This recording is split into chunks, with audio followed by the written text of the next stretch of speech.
मी आदरणीय नयनाताईंना विनंती करतो की त्यांनी आजच्या या व्याख्यानाला सुरुवात करावी. आदरणीय नयनाताई. नमामि सद्गुरुं शांतं सच्चिदानंद विग्रहं पूर्ण ब्रह्म परानंदमीशम् आळंदीवल्लभम् माधुर्य रसकल्लोलां शिवशक्तैकरूपिणीम् अमृतानुभवार्थाय वंदे ज्ञानेश नंदिनीम् गुरुभक्ति स्वरूपाय विशुद्ध ज्ञानमूर्तये भक्तिमार्ग प्रदीपाय स्कंददासाय ते नमः. ज्ञानेन योगेन च कर्मणा च भक्त्या च सर्वस्व समर्पणेन आराधिताभ्याम श्रुतिमार्गदक्षेर नमो नमः श्री गुरुपादुकाभ्याम. आता अभिनव वाग्विलासिनी जे चातुर्यार्थ कलाकामिनी ते शारदा विश्वमोहिनी नमस्कारिली मिया. वाचकं लेखकं वंदे गुरुन् नारायणं हरिं दत्तात्रेयं वेंकटेशं पुनर्लक्ष्मणमाभजेत. या महाराष्ट्रातीलच नाही तर महाराष्ट्राच्या बाहेर सुद्धा जिथे जिथे मराठी माणूस त्याच्या भक्ती आणि श्रद्धेसह संपूर्ण जगामध्ये वास्तव्याला आहेत त्या अनेक मराठी जीवांच्या जीवनामध्ये श्रद्धेच्या रूपाने गुरुतत्वाच्या रूपाने समर्थ सद्गुरू श्री गजानन महाराजांचं अस्तित्व आहे.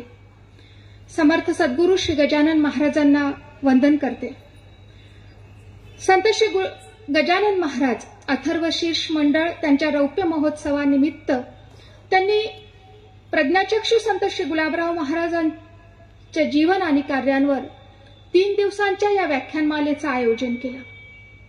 खरं तर आपण सर्व मंडळी अभिवादनास अभिनंदनास पात्र आहात आणि आपण आज केलेलं हे आयोजन जसा जसा काळ जाईल तसं तसं आपल्याला आपल्या या आयोजनाची कृतार्थता आणि सार्थकत्व पटवून देईल असा माझा निश्चित प्रांजळ विश्वास आहे.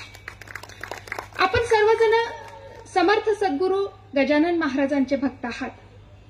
जिथे कोणतंही गुरुतत्व कार्य करत असतं त्या ठिकाणी गजानन महाराजांच्या नामाभिधानाच्या पूर्वी आपण ब्रह्मांड नायक असं म्हणतात.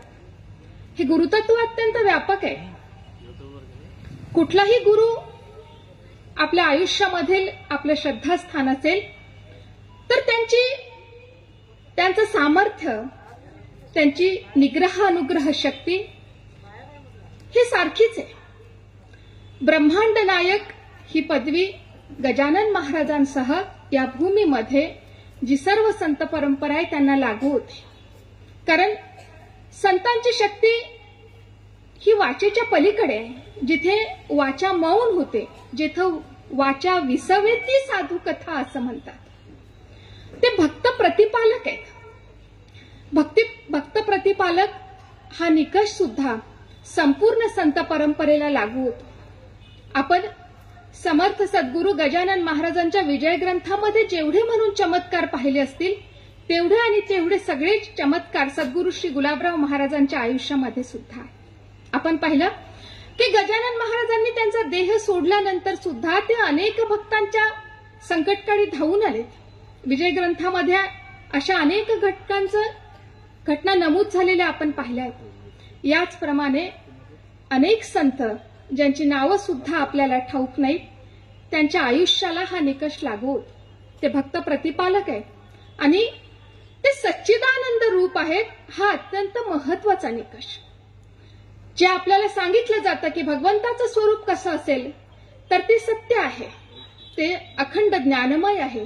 ते चित आहे म्हणजे ते चैतन्यमय आहे आणि ते आनंदित आहे म्हणजे आपण प्रत्येक जीव हा ज्ञानपूर्ण आहोत, आपण चैतन्यपूर्ण आहोत आणि आपण आनंदपूर्ण आहोत. आयुष्याच्या कोणत्याही संकटकाळी आयुष्याच्या कोणत्याही कठीण काळामध्ये जे तत्व आपल्यामधील चैतन्यत्व आपल्यामधील आनंद आणि आपण केवळ शरीर नाही या शरीराच्या पलीकडे आपल्यामध्ये एक चैतन्य कार्य करतं याची जाणीव करून देणारं जे तत्व ते गुरुतत्व आहे.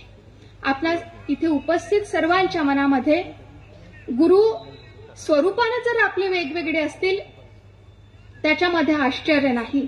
संत दिसतही वेगळाले परी ते स्वरूपी मिळाले असं आपण म्हणतो. म्हणून आपल्या उपस्थित सर्वांच्या मनामध्ये गुरुतत्वाची जी एक अनन्य निष्ठा अखंडितपणे वास करते त्या अनन्य निष्ठेला मी सादर प्रणाम करते. या व्यासपीठावर उपस्थित गजानन अथर्वशीर्ष मंडळाचा या उपक्रमासोबतचा मनाला भावणारी जी गोष्ट आहे की आपण सर्व गजानन भक्तांना या निमित्ताने या व्यासपीठावर एकत्रित आणलं. गेल्या अनेक वर्षांपासून मान्याचे आमचे जे काका अन्नदान करतात, सगळी अन्नदाती मंडळी या ठिकाणी आहे. अन्नदान हे अत्यंत श्रेष्ठ दान आहे असं म्हटलं जातं, ज्या दानामध्ये पात्र अपात्र हा विषय नसतो. या प्रकारे सातत्याने अन्नदान करणे, जे मानाचे काका आमच्या इथे आहेत त्यांची 3री पिढी या सर्व कामामध्ये कार्यरत आहे. एखादी गोष्ट आपण आपल्या आयुष्यामध्ये सत्कार्य आचरणे आणि ते अनेक पिढ्यांनी अवलंबणे यासाठीचा जो संस्कार दिला जातो तो फार महत्वाचा आहे. मी माझ्या आयुष्यामध्ये एखादी उत्तम गोष्ट करेल, पण मला ती माझ्या पुढल्या पिढीपर्यंत पोहोचवता आली पाहिजे, ही फार महत्वाची गोष्ट आहे. आणि म्हणून या सर्व अन्नदात्यांना आणि या सर्व सद्भक्तांची सेवा करणाऱ्या भक्तांना सुद्धा विनम्र अभिवादन आहे. आपण या अथर्वशीर्ष मंडळानं पायी जाणाऱ्या सर्व गजानन भक्तांना एकत्रित आणलं. भारतीय परंपरा ही आयती देणारी परंपरा नाही. काहीही न करता काहीही मिळत असेल असं जरी वाटत असेल तरी आमचे गुरु असं सांगतात की अरे बाबा, ते त्याच्या पूर्वजन्मीचा अभ्यास आहे, म्हणून या जन्मी त्याला काहीतरी लाभलंय. काहीही न करता कुणाला आयुष्यामध्ये काही भेटतं याच्यावर मुळी विश्वासच भारतीय परंपरेचा नाही. आणि वारी ही अतिशय मोठं तप आहे. वारकरी संप्रदायामध्ये या वारकऱ्यांचं अत्यंत श्रेष्ठ स्थान आहे. तुकोबारा यांनी जे सांगितलं की माझ्या घरी वडिलोपार्जित पंढरीची वारी आहे, म्हणून संतांनी ज्या गोष्टी त्यांच्या आयुष्यामध्ये मिरवल्या ना, ती एकादशी मिरवली. आज एकादशीचं अत्यंत पावन मुहूर्त आहे, जया एकादशी आज आहे. त्यांच्या गळ्यामध्ये तुळशीची माळ मिरवली आणि कंठी मिरवा तुळशी असा आदेश दिला. काय आयुष्यामध्ये कोणत्या गोष्टीचा अभिमान ठेवला पाहिजे हे आमच्या संतांनी अत्यंत नेमकेपणाने सांगितलं. आणि माझ्या कुळामध्ये जर भगवंताची, संतांची आणि विठ्ठलाची वारी असेल तर तो माझ्या अत्यंत श्रेष्ठ कुलाचार आहे. म्हणून या सर्व वारी करणाऱ्या मंडळींना आपण इथे एकत्रितपणे आणलं, यांना गजानन महाराजांचा प्रसाद दिला. हे आपल्या आयोजनाचा अत्यंत स्तुत्य असा उपक्रम आहे, त्यासाठी आपण अभिनंदनास पात्र आहात. गजानन महाराजांच्या भक्तांनी गुलाबराव महाराजांच्या जीवन कार्यांवर व्याख्यानमालेचं आयोजन करावं, यामध्ये आपल्याला खऱ्या अर्थानं गुरुतत्व कळलं असं म्हणायला हरकत नाही. संत कुठलेही असतील तरी एका भक्ताला दुसऱ्या भक्ताच्या श्रद्धास्थानाचा आदर असावा, एका गुरुच्या शिष्याला दुसऱ्या गुरुचा सन्मान असावा, त्यांच्या कार्याची त्यांना ओळख असावी आणि त्यासाठी त्याला नतमस्तकही होता यावं. ही खरी म्हणजे भक्तीमधील उदारता आहे. भक्ती याचं नावच हे आहे की मी माझ्यामधील उणेपणा सोडत जावा आणि मी परिपूर्णतेला मला जाता यावं. आपण खऱ्या अर्थानं भक्त आहात. भक्त तो आहे ज्याचं अंतःकरण व्यापक आहे, ज्याचं अंतःकरण हे दयार्द्र आणि प्रेमळ आहे आणि ज्याला समाजामधील उत्तम एकत्रित आणता येतं. या दृष्टीनं आपल्या रौप्य महोत्सवामधील हे आयोजन निश्चितच अत्यंत अभिनंदनीय आहे. 3 व्याख्यानांची योजना आपण या ठिकाणी केलाय. काल आदरणीय प्राचार्य डॉक्टर अरविंद देशमुख सरांनी ज्यांना परंपरेनं श्री गुलाबराव महाराजांची भक्ती लाभली, त्यांचे वडील वैकुंठवासी आदरणीय भाऊ काका आणि त्यांच्या मातोश्री या श्री गुलाबराव महाराजांच्या संप्रदायाच्या अनुग्रहित होते. ते अत्यंत निष्ठावान भक्त. आदरणीय भाऊ काका सरांच्या अनेकदा बोलण्याच्या ओघात येतात की भाऊ काका असं म्हणायचे की अरे तुला इतर ग्रंथ वाचण्याची गरजच काय, एक गुलाबराव महाराजांचे ग्रंथ समजून घे ना. या पद्धतीनं आदरणीय देशमुख सरांनी हा वारसा घेतला आणि हा वसा अत्यंत प्राणपणाने ते जपतायत. मला वैयक्तिक आयुष्यामध्ये अत्यंत श्रेष्ठ मार्गदर्शक म्हणून आदरणीय डॉक्टर देशमुख सरांकडे मी नेहमी पाहते. संत श्री गुलाबराव महाराजांचं जीवन आणि कार्य या विषयावर त्यांनी काल पहिलं पुष्प गुंफलं आणि श्री गुलाबराव महाराजांच्या कालखंडाच्या वैशिष्ट्यासह श्री गुलाबराव महाराजांच्या वाङ्मयाचं वैशिष्ट्य त्यांनी इथे प्रतिपादित केलं. त्यांचा अधिकार या वाङ्मयाच्या अध्ययनामध्ये अत्यंत मोठा आहे. आपण काल पाहिलं की किती प्रतिकूल परिस्थितीमध्ये श्री गुलाबराव महाराजांनी कार्य केलं. तो जो कालखंड आहे 1881 ते 1915 हे शतक संधीमधला कालखंड आहे. 1881 म्हणजे 19वा शतक संपत होता आणि 1915 म्हणजे 20व्या शतकात सुरुवात होते. या 20व्या शतकामध्ये अनेकानेक महत्वाच्या गोष्टी या जगामध्ये समोर येत होत्या. त्यामध्ये मुद्रण कलेचा शोध ही अत्यंत महत्वाची गोष्ट होती. या शतक संधीमध्ये श्री गुलाबराव महाराजांचा जन्म आहे आणि तोही फक्त 34 वर्षांच्या अल्पायुष्यामध्ये. किती आयुष्य अल्प असू शकतं? परिस्थिती अत्यंत प्रतिकूल आहे. एका शेतकऱ्याच्या कुटुंबामध्ये माधानसारख्या छोट्याशा खेड्यामध्ये हा जन्म आहे. आयुष्यामध्ये किती प्रतिकूलता असावी हो माणसांच्या.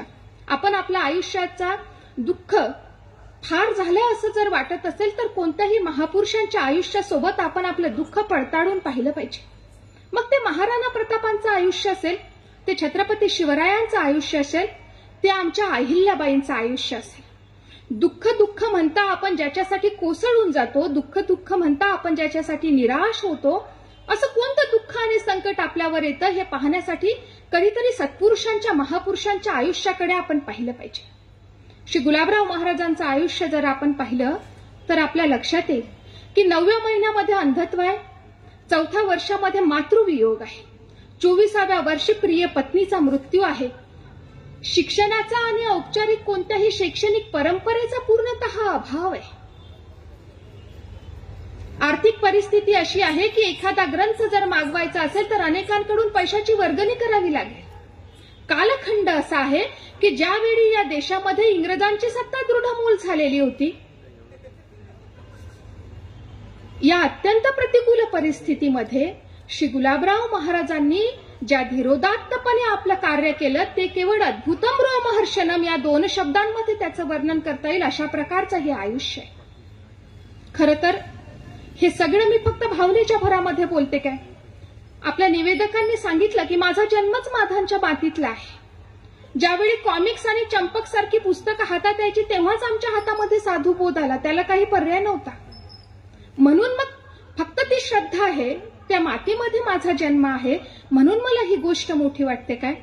माझ्या उपस्थित मायबापांना, बंधू भगिनींना मी सांगू इच्छिते की मला हे मोठं वाटतं, मला हे महत्वाचं वाटतं म्हणून हे महत्वाचं नाही, तर हे चरित्र, हे वाङ्मय अत्यंत महत्वाचं आहे आणि येणाऱ्या काळाच्या प्रत्येक क्षणावर ते सिद्ध होणार आहे. इतकं याचं अपरंपार महत्व आहे आणि म्हणून मी भाग्यवान आहे की मला ते महत्वाचं वाटतं. आपणही भाग्यवान आहात की हे नाव आपल्या कानापर्यंत आणि मनापर्यंत जाण्याची वेळ आली आहे. श्री गुलाबराव महाराजांनी ज्या कालखंडामध्ये हे सर्व कार्य केलं, महाराजांची ही परंपरा संत परंपरा आहे. आपण पाहिलं असेल की भारतावर हजारो वर्षांपासून अनेक आक्रमणं झाली. याच्यामध्ये मुघलांचं आक्रमण अत्यंत तीव्र होतं.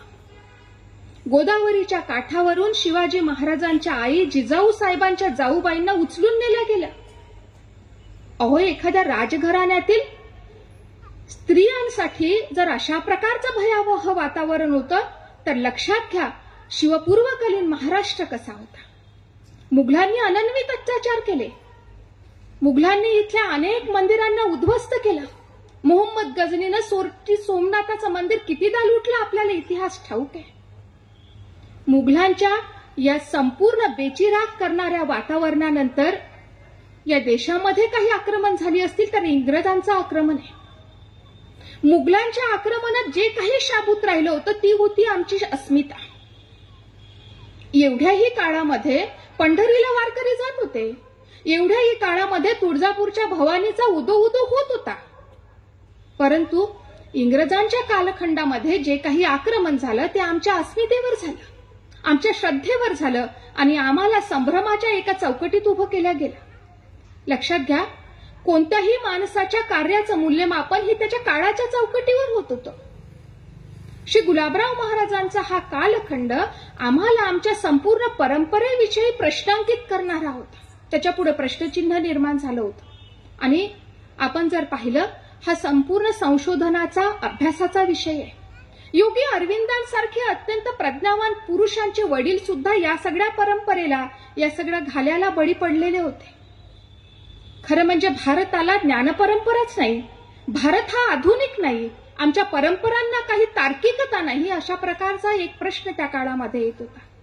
आणि या कालखंडामध्ये श्री गुलाबराव महाराजांनी जे कार्य केलं, श्री महाराजांनी ही सगळी परंपरा अत्यंत तर्कनिष्ठ आहे हे सांगितलं. कारण महाराजांचं एक वाक्य अतिशय महत्वाचं आहे, लक्षात घ्या. अजूनही गजानन महाराजांची भक्त, गुलाबराव महाराजांची भक्त किंवा कोणत्याही संतांचे भक्त म्हटलं तर असा एक शिक्षित, असा एक नोकरीत असणारा समाजातील एक वर्ग अजूनही आहे, जो तुमच्याकडे तुम्हाला फार काही कळत नाही अशा नजरेनं पाहू शकतो. भक्तीसहित या संस्कृतीमधील प्रत्येक कारण परंपरा ही विज्ञाननिष्ठ आहे, हे मानवाच्या कल्याणाची आहे, हे पटवण्याचा प्रयत्न श्री गुलाबराव महाराजांनी केला आणि अत्यंत खुलेपणाने केला. हा माधांच्या मातीतील 34 वर्षाचंच आयुष्य जगलेला असा युवक ज्यानं छाती ठोकपणे म्हटलं, मी म्हणतो म्हणून तुम्ही मान्य करा, असं मी आयुष्यात कधीच कुणाला म्हणणार नाही. तर प्रत्येक गोष्ट युक्तीने पटवून देण्याचा माझा बाणा आहे. जो बाणाच घेतलेला आहे ना, हाच युक्तिवादाचा आहे मुळात. म्हणून आम्ही संक्रांतीला सुगड्यांची पूजा करतो. आता अलीकडे आम्ही स्टीलच्या किंवा तांब्यांच्या गडव्याची पूजा करतो. खरं तर ते मान्यच नाही. ते सुगडे याच्यासाठी पूजायचे आहेत की जानेवारीच्या महिन्यानंतर, संक्रांतीनंतर ऊन तापायला लागते, मग आम्ही मातीच्या मडक्यांमधलं पाणी प्यायचंय. हे लक्षात घ्या. इथे कोणत्याही सणाला, इथे कुठल्याही उत्सवाला एक कारण परंपरा आहे. बऱ्याचदा असं होते ती आपल्याला कळत नाही, आपण ती समजावून घेण्याचा प्रयत्न करत नाही आणि अनेकदा तीच ती गोष्ट होती की आपण त्याच्यावर फुली मारत जातो. श्री गुलाबराव महाराजांचं हे अत्यंत महत्वाचं काम आहे की प्रत्येक संतांनी त्यांच्या त्यांच्या कालखंडामध्ये जे केलं, त्या त्या संतांनी त्या त्या कालखंडामधील आव्हानं स्वीकारली, समाज जीवनाचा अभ्यास केला. तुकोबारायांना भोंदूगिरी वाढणारी दिसली तेव्हा तुकोबारायांनी अत्यंत डंके की चोट पे आपण म्हणून सांगितलं, ऐसे कैसे झाले भोंदू, कर्म करोनी म्हणती साध. तुकोबारायांनी जाहीरपणे सांगितलं, वेदांचा तो अर्थ आम्हासीची ठावा, एरांनी वहावा भार माता. अहो, हे सोपं नाही त्या काळामध्ये बोलणं. ही तीच व्यक्ती बोलू शकते ज्याला समाज जीवनाप्रती अत्यंत आस्था आहे, प्रेम आहे, आणि यामधून हे अख्खं समाज जीवन, याचा उत्थान व्हावं ही तळमळ ज्याच्या ठाई आहे, आणि ते केवळ संत आणि संत आहे. या संपूर्ण भारतीय आक्रमणामध्ये, हे आक्रमण फक्त भारतावर झाले का हो? तर नाही, ते जगामध्ये अनेक देशांवर झाले. अनेक देशांच्या संस्कृती या आक्रमणांमध्ये नष्ट झाल्या. अनेक देश आपण पाहाल त्यांचं नामोनिशान राहिलं नाही. पण अशी काहीतरी गोष्ट आहे की ज्याच्यामध्ये भारताचं नाव पुसल्याच गेलं नाही. आणि याला काय कारण आहे? तर याला कारण आहे आमची संत परंपरा.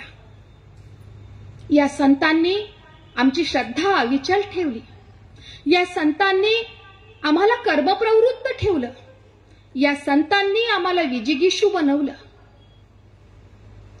या संपूर्ण भारतीय संस्कृतीचं अत्यंत परिपूर्ण आणि मधुर फळ असं जर आपल्याला कोणी विचारलं आणि आपल्याला कधी प्रश्न पडला, तर माझ्या बुद्धीनुसार त्याचं उत्तर हे छत्रपती शिवाजी महाराज आहे. ज्यामध्ये संपूर्ण भारतीय परंपरा हे तुम्हाला एकत्वाने आणि समन्वयाने कोणत्या व्यक्तिमत्वामध्ये दिसत असेल तर ते छत्रपती शिवरायांचं नाव आहे. हा अत्यंत शूर असा योद्धा आहे. हा रयतेवर लेकराप्रमाणे प्रेम करणारा रयतेचा राजा आहे. हा अत्यंत धुरंधर राजकारणी आहे. आपण लक्षात घ्या.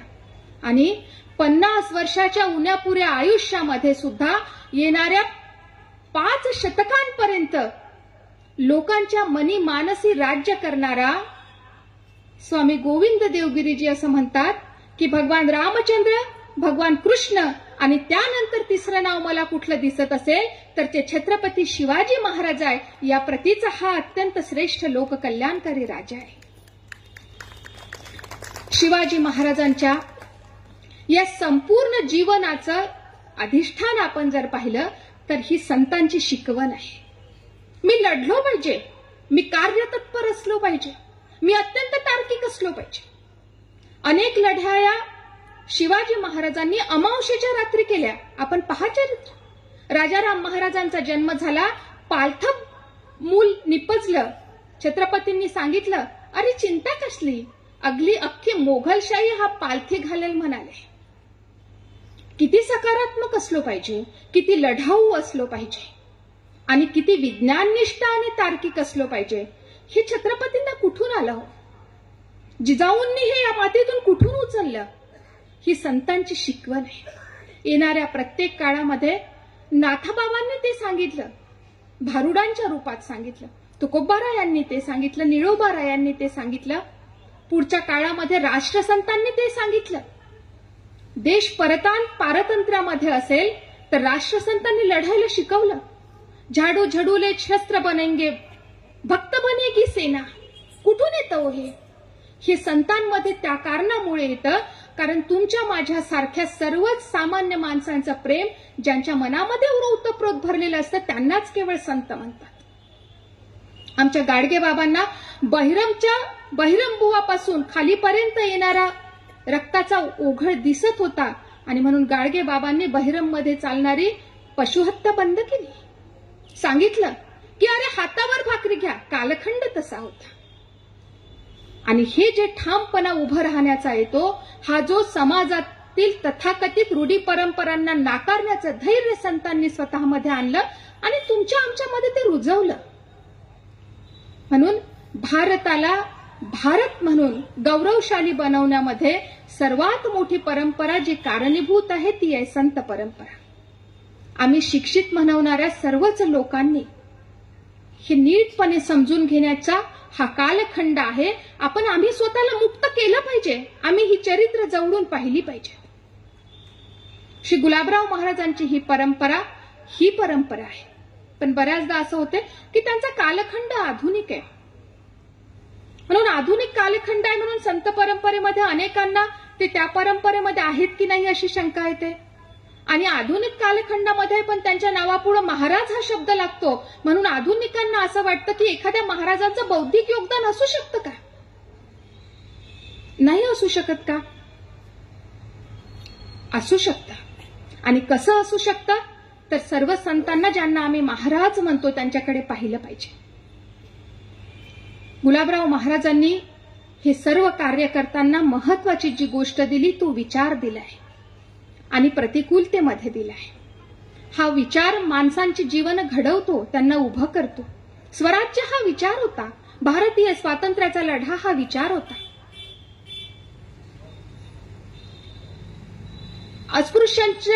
अस्पृश्यतेविरुद्धचा लढा हा विचार होता. लक्षात घ्या. आणि विचारांना आजवर अनेक पिढ्यांना घडवलंय. श्री गुलाबराव महाराजांनी या कालखंडामध्ये जे काम केलं त्यांनी ओळखलं की मला जे काही कार्य करायचं आहे ते माझ्या परंपरेवरच्या विश्वासाला सिद्ध करायचं आहे आणि माझी परंपरा ही किती कल्याणकारी आहे हे मला दाखवावं लागेल. श्री गुलाबराव महाराज असं म्हणायचे की आर्यांनी जे काही म्हटलं ते योग्य आहे हे सिद्ध करण्या वाचून मला आणि माझ्या हितचिंतकांना दुसरं कोणतंही काम नाही. ही महाराजांची जीवननिष्ठा आहे.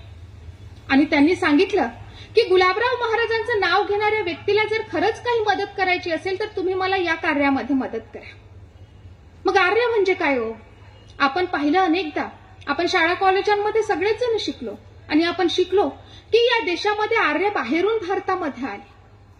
लोकमान्य टिळकांसारख्या विद्वानांनी सुद्धा या गोष्टीचा पुरस्कार केला. मग असं शिकवलं गेलं की आर्यांनी या देशातील लोकांना गुलाम बनवलं. जे जेते होते त्यांची संस्कृती वेगळी होती. त्यांच्या संस्कृतीमध्ये गणपती हा देव होता आणि महादेव हा या इथल्या देशांच्या ज्यांना दस्यू बनवल्या गेलं त्यांचं दैवत होतं. आपण बापलेकाचीच ताटातूट करून टाकली. मग आपण आर्यांना वेगळे मानायला लागलो आणि मूळ भारतीयांना वेगळे मानायला लागलो. अनार्यांची संस्कृती वेगळी असं आपण सांगायला लागलो. अनार्य म्हणजे अस्पृश्य असं आपण बोलायला लागलो आणि आर्य म्हणजे मुठभर लोक. आणि जो विद्वेष आमच्या मनामध्ये पेरला गेला ना, हा विद्वेष कधी निघालाच नाही.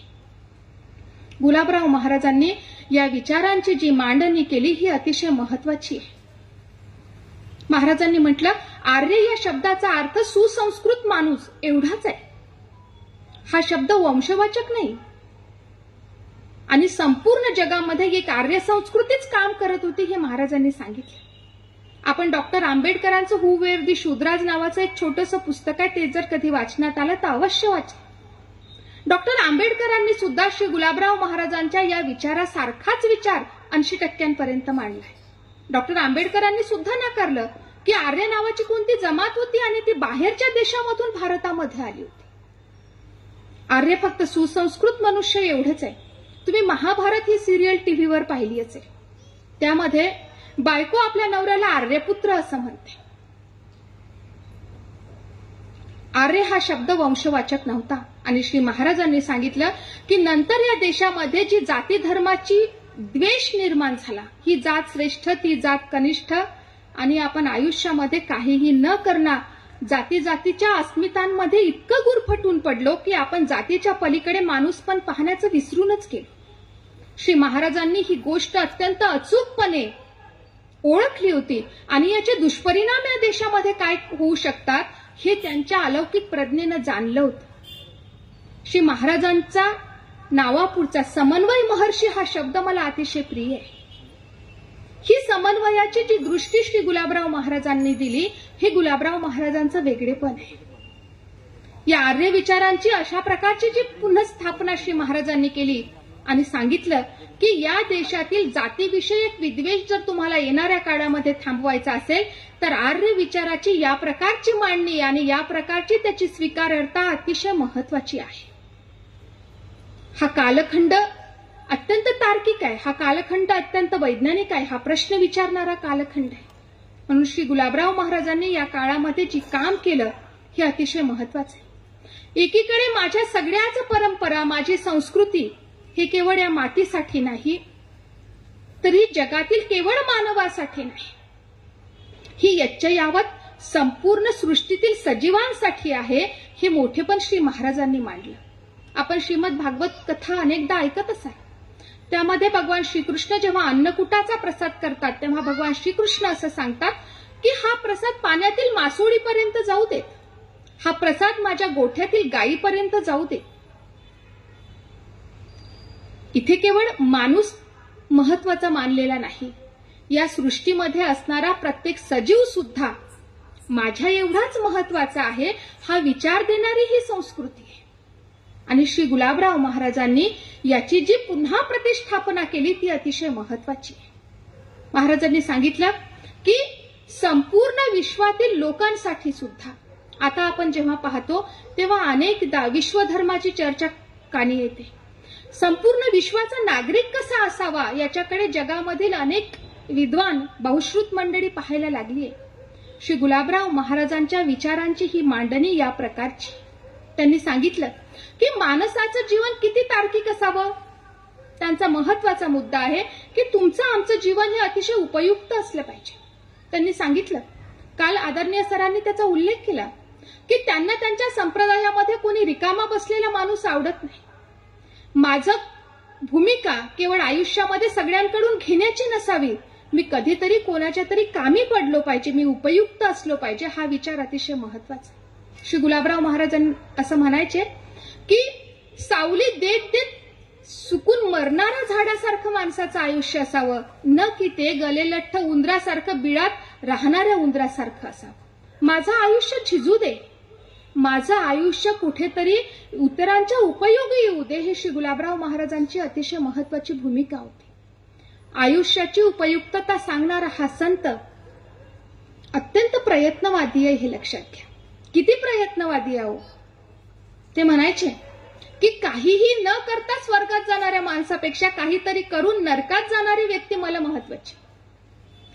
हे वाक्य भगवान श्रीकृष्णाची अभिषिक्त पट्टराणी असलेल्या आणि माऊली ज्ञानेश्वरांची कन्या असलेल्या श्री गुलाबराव महाराजांनी बोलावी, लक्षात घ्या.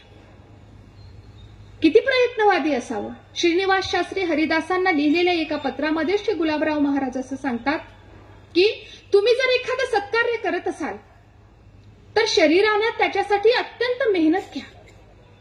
आम्ही महाविद्यालयामध्ये शिकवत असू तर मी माझ्या विद्यार्थ्यांसाठी आयुष्यभर झटलो पाहिजे. मी एखादा डॉक्टर असू तर मी माझ्या पेशंटसाठी तत्पर असलो पाहिजे. मी एखादं संघटन चालवत असू तर मी संघटनानं समाजोपयोगी काम केलं पाहिजे, यासाठी मी दक्ष असलो पाहिजे. मी एखादी गृहिणी असेल तर माझं घर नीटनेटकं असलं पाहिजे. मी माझ्या मुलांना संस्कार देण्यामध्ये तत्पर असली पाहिजे. श्री महाराज असं म्हणायचे की हे पहा शास्त्री बुवा, शरीरानं मेहनत घेतली पाहिजे. जेव्हा शरीर थकेल, अर्धांग वायूचा झटका येईल, कमरेतून हाडं ढिली होतील, एवढंच नाही तुमची वाणी सुद्धा मुकी होईल. अनेक लोकांचे आवाज आजकाल आपोआप गायब होतात. तुमच्या आजूबाजूला तुम्ही पेशंट पाहिले असतील, महाराजांनी लिहून ठेवलं. तुमची वाणी सुद्धा मुकी होईल, पण शास्त्रीजी तुमचं मन मात्र सचेत राहील. जे काही काम तुम्ही करताय ना, त्या कामाचा तुम्ही मनानं विचार करू शकता. मनाला कुणी थांबवू शकत नाही. मग तुम्ही असं म्हणाल की आम्ही वेडे झालो तर काय करायचं. महाराजांनी वेडेपणाची एक सुंदर व्याख्या केली. ते असं म्हणायचे, एखाद्या गोष्टीचा आपण जेव्हा अतिशय ध्यास घेतो तेव्हा आपण त्या कामासाठी वेडे झालेलो असतो. भगतसिंगांना 23व्या वर्षी हसत हसत फासावर जाता आलं. आपल्या दृष्टीनं तो मुलगा वेडाच होता, पण माझी भारत माता स्वतंत्र होईल का यासाठी घेतलेला तो ध्यास आणि ते वेडेपण होतं. महाराज म्हणायचे, शास्त्री बुवा लक्षात ठेवा, शरीर थकत असेल तर वाणीनं काम करा, वाणी थकत असेल तर मनानं काम करा. मन त्या कामासाठी वेड झालेलं चालेल, परंतु पराकोटीचा प्रयत्न करा. किती प्रयत्नवादी असावं. आणि ह्या सगळा प्रयत्न श्री गुलाबराव महाराजांच्या आयुष्यामध्ये आपल्याला पाहायला मिळेल. एक पुस्तक वाचून घेतलं, एक पुस्तक मिळवण्यासाठी पैसा गोळा केला, डोक्यावर पुस्तकांची पेटी घेतली आणि गावोगावी हिंडले. दिवस रात्र, ऊन वारा पाऊस याची पर्वा कधी महाराजांनी केली नाही.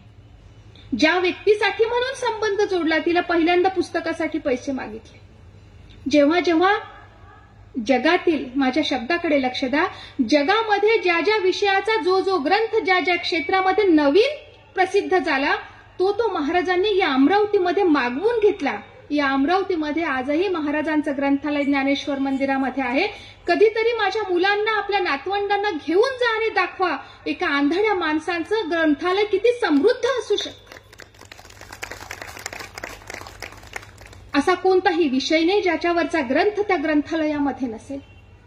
वेद, उपनिषद, ज्योतिष, रसायनशास्त्र, भौतिकशास्त्र, संगीत, असा कुठलाही ग्रंथ नाही. हे जाऊ द्यावं.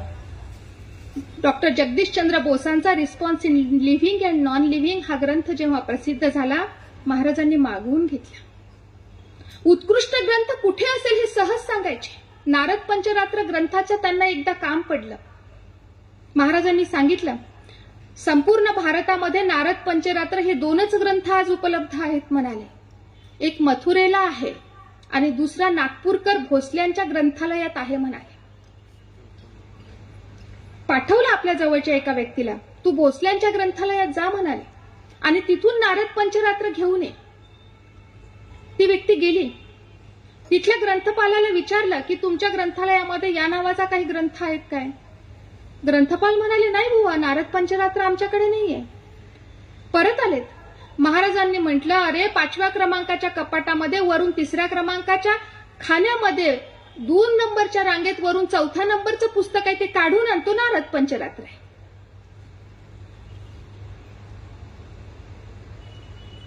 नर्मदेमध्ये नौका पाण्यामध्ये डुबत असेल तरीही गजानन महाराजांना इथून त्या डुबणाऱ्याला वाचवता येतं. लक्षात घ्या,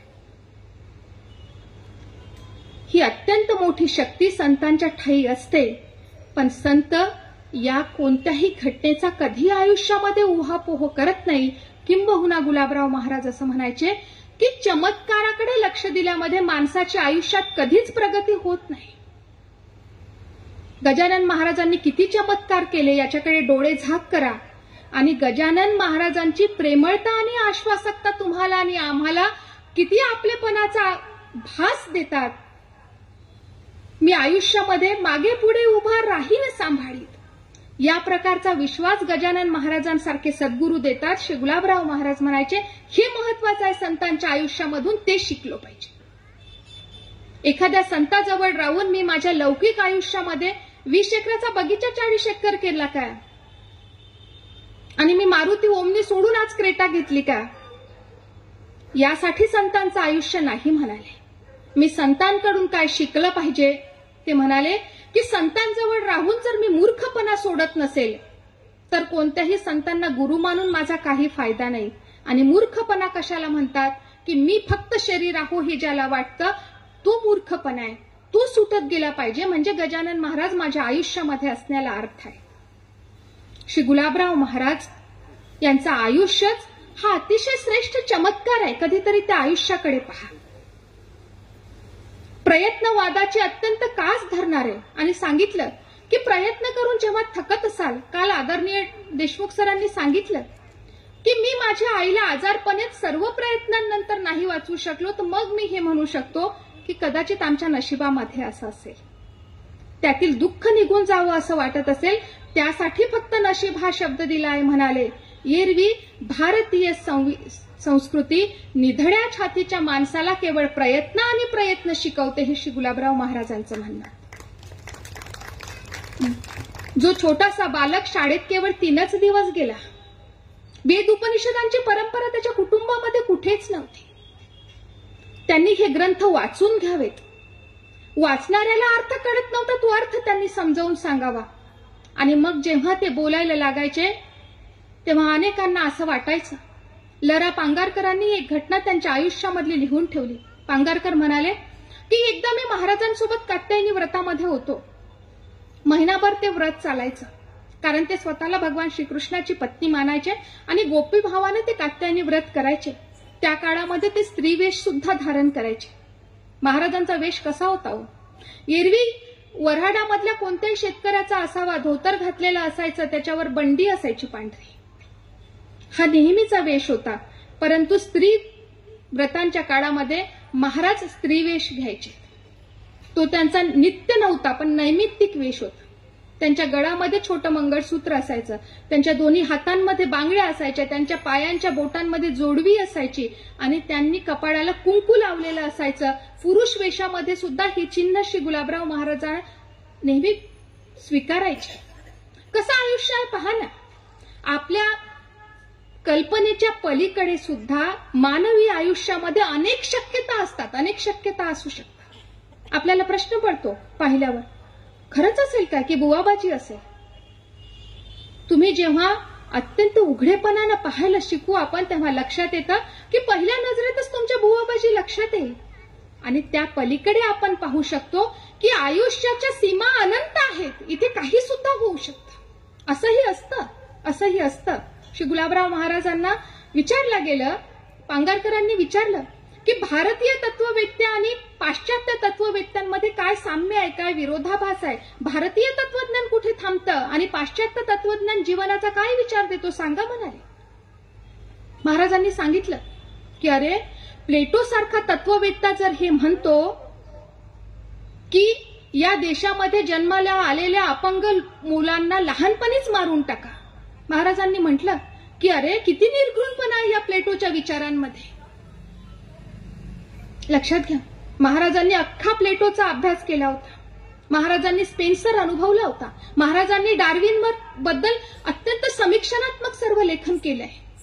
त्यांनी सांगितलं की कशा प्रकारे पाश्चात्य तत्वज्ञान काम करतं, त्यांची विचारधारा कशी आहे, कशा प्रकारे भारतीय तत्वचिंतक विचार करतात. आमच्याकडे आम्ही गोठ्यातल्या गाईला सुद्धा आमच्याप्रमाणेच प्रिय मानतो. कुठे भारतीय विचारांमधील नागपंचमीला हा नाग कधीतरी शेतकऱ्यांच्या कामी येत असेल म्हणून आजही आम्ही पिढ्यानपिढ्या त्याच्या प्रति कृतज्ञता व्यक्त करतो. कुठेही विचारधारा आणि कुठे अपंग जन्माला आल्याबरोबरच तो या देशाच्या कामी येणार नाही म्हणून त्याला जन्मतःच मारून टाका, कुठेही पाश्चात्य विचारसरणी. महाराजांनी सांगितलं, पांगारकरांनी लिहून ठेवलं. पांगारकर म्हणतात, मला असं वाटलं की जगातील सर्व तत्वज्ञानाच्या अभ्यासकांना महाराजांच्या पायाशी घालावं. इतकं तुलनात्मक विवेचन फक्त कुठेही टीका म्हणून टीका नाही. लक्षात घ्या, महाराजांनी थिओसॉफीचा डिप्लोमा 6 महिने घेतला, नंतर थिओसॉफीवर विचार मांडणी केली आणि या अमरावतीचे सुपुत्र असणाऱ्या भारतरत्न दादासाहेब खापर्डेंना थिओसॉफीकडून पुन्हा वेदांताकडे आणलं. हिप्नॉटिझम जे आजही आपण पाहतो, महाराज म्हणाले की मी तेव्हा 100 रुपयांची पुस्तकं आणली. लिहून ठेवलं महाराजांनी एका पत्रात. 100 रुपये आज नका मानू हो. 150 वर्षापूर्वी 100 रुपयांचं काय मूल्य असेल तुम्हा लोकांना माहिती आहे. महाराज म्हणतात, मी 100 रुपयांची हिप्नोटिझमची पुस्तकं विकत आणली, त्याचा अतिशय साग्र संगीत अभ्यास केला आणि मी छाती टोकपणे सांगू शकतो की जगातील कोणीही मला हिप्नोटाईज करू शकत नाही. थिओसॉफीच्या मर्यादा मांडून दाखवल्या, पण पहिले त्याचा अत्यंत विवेचनात्मक अभ्यास केला. अभ्यासक कसा असला पाहिजे, तत्वचिंतक कसा असला पाहिजे, याचं अत्यंत उत्तम उदाहरण म्हणजे श्री गुलाबराव महाराज. का समन्वयाची दृष्टी महाराजांची मला महत्वाची वाटते? महाराजांनी सांगितलं की या देशानं विज्ञानाच्या क्षेत्रामध्ये उत्तम काम केलं पाहिजे. एपीजे अब्दुल कलाम असं म्हणायचे की येणाऱ्या काही काळामध्ये हा देश महासत्ता बनला पाहिजे. कसा बनेल हो महासत्ता? आम्हाला आमच्या सर्व ज्ञानाच्या कक्षा रुंदावत न्याव्या लागतील. महाराजांनी उपयुक्ततेचा जो सिद्धांत सांगितला त्यामध्ये महाराज असं म्हणायचे, माझ्या सर्व शिकणाऱ्या तरुण मित्रांनी मैत्रिणींनी हे समजून घेतलं पाहिजे की मी जे एखाद्या विषयामध्ये कोणतीही पदवी घेत असेल तर मला त्या शिक्षणाचा उपयोग समाजासाठी उत्तम संशोधन करून करता आला पाहिजे. मामासाहेब देवरसांनी भौतिकशास्त्रामध्ये एमएससी केलं आणि देवरसांना महाराजांनी पत्र लिहिलं, म्हणाले, मामा, विज्ञानामध्ये मोठी डिग्री घेतली म्हणून फक्त आनंदी होऊ नका, या पदवीचा उपयोग करा म्हणाले, आणि अशा प्रकारचं संशोधन करा की सामान्य माणसाला त्याचा उपयोग झाला पाहिजे. माझं शिक्षण फक्त माझ्या कामी येऊ नये, मी समाजाचं देणं लागतो. कोण म्हणतं संतांनी आम्हाला टाळकुटं बनवलं, कोण म्हणतं संतांनी आम्हाला नशिबावर हवाला द्यायला सांगितलं, कोण म्हणतं आम्हाला थोडंही संकट आलं की फक्त मी तुझ्या 5 वाऱ्या करेन एवढा नवाज कबूल करायला सांगितलं गजानन महाराजांजवळ. अहो, संतांनी हे सांगितलं की गजानन महाराज तुम्ही तिथे आहात ना? महाराजांनी एक सुंदर प्रश्न सांगितला, बाणेदार कोणाला म्हणावं म्हणाले. आपल्याला असं वाटतं की सगळ्यांमध्ये जो उगाच छाती काढून चालतो आणि कुणाशीही विनम्रतेनं बोलत नाही तो बाणेदार आहे का? महाराज म्हणाले की प्रतिकूल परिस्थितीमध्ये जो माझी जिथे श्रद्धा आहे त्यांना नमस्कार करून असं म्हणतो की हे पहा गजानन महाराज, हा काळ माझ्यासाठी खूप कठीण आहे, पण या काळामध्ये जे काही प्रयत्न करायचे ते मी करेन, तुम्ही फक्त माझ्या पाठीशी आशीर्वाद द्या. असं म्हणून प्रतिकूलतेत जो प्रयत्न स्वतःच्या अंगावर घेतो आणि आयुष्यामध्ये काही चांगलं होत असेल तर तो विनम्रतेनं माझ्या सद्गुरूंना म्हणतो की तुम्ही सर्व करून घेतलं, यामध्ये माझं काही नव्हतं, हा बाणेदारपण आहे. श्री गुलाबराव महाराज म्हणायचे की मी या प्रकारे उपयुक्त असलो पाहिजे. या देशाला मी महासत्ता बनवायचं असेल तर मी विज्ञान तंत्रज्ञानाच्या क्षेत्रामध्ये काम केलं पाहिजे. आईन्स्टाईन नावाचा या जगातील प्रसिद्ध वैज्ञानिक ज्या कालखंडामध्ये काम करत होता त्या 1905-1906 मध्ये श्री गुलाबराव महाराजांनी त्यांची विज्ञानविषयक मतं नोंदवली.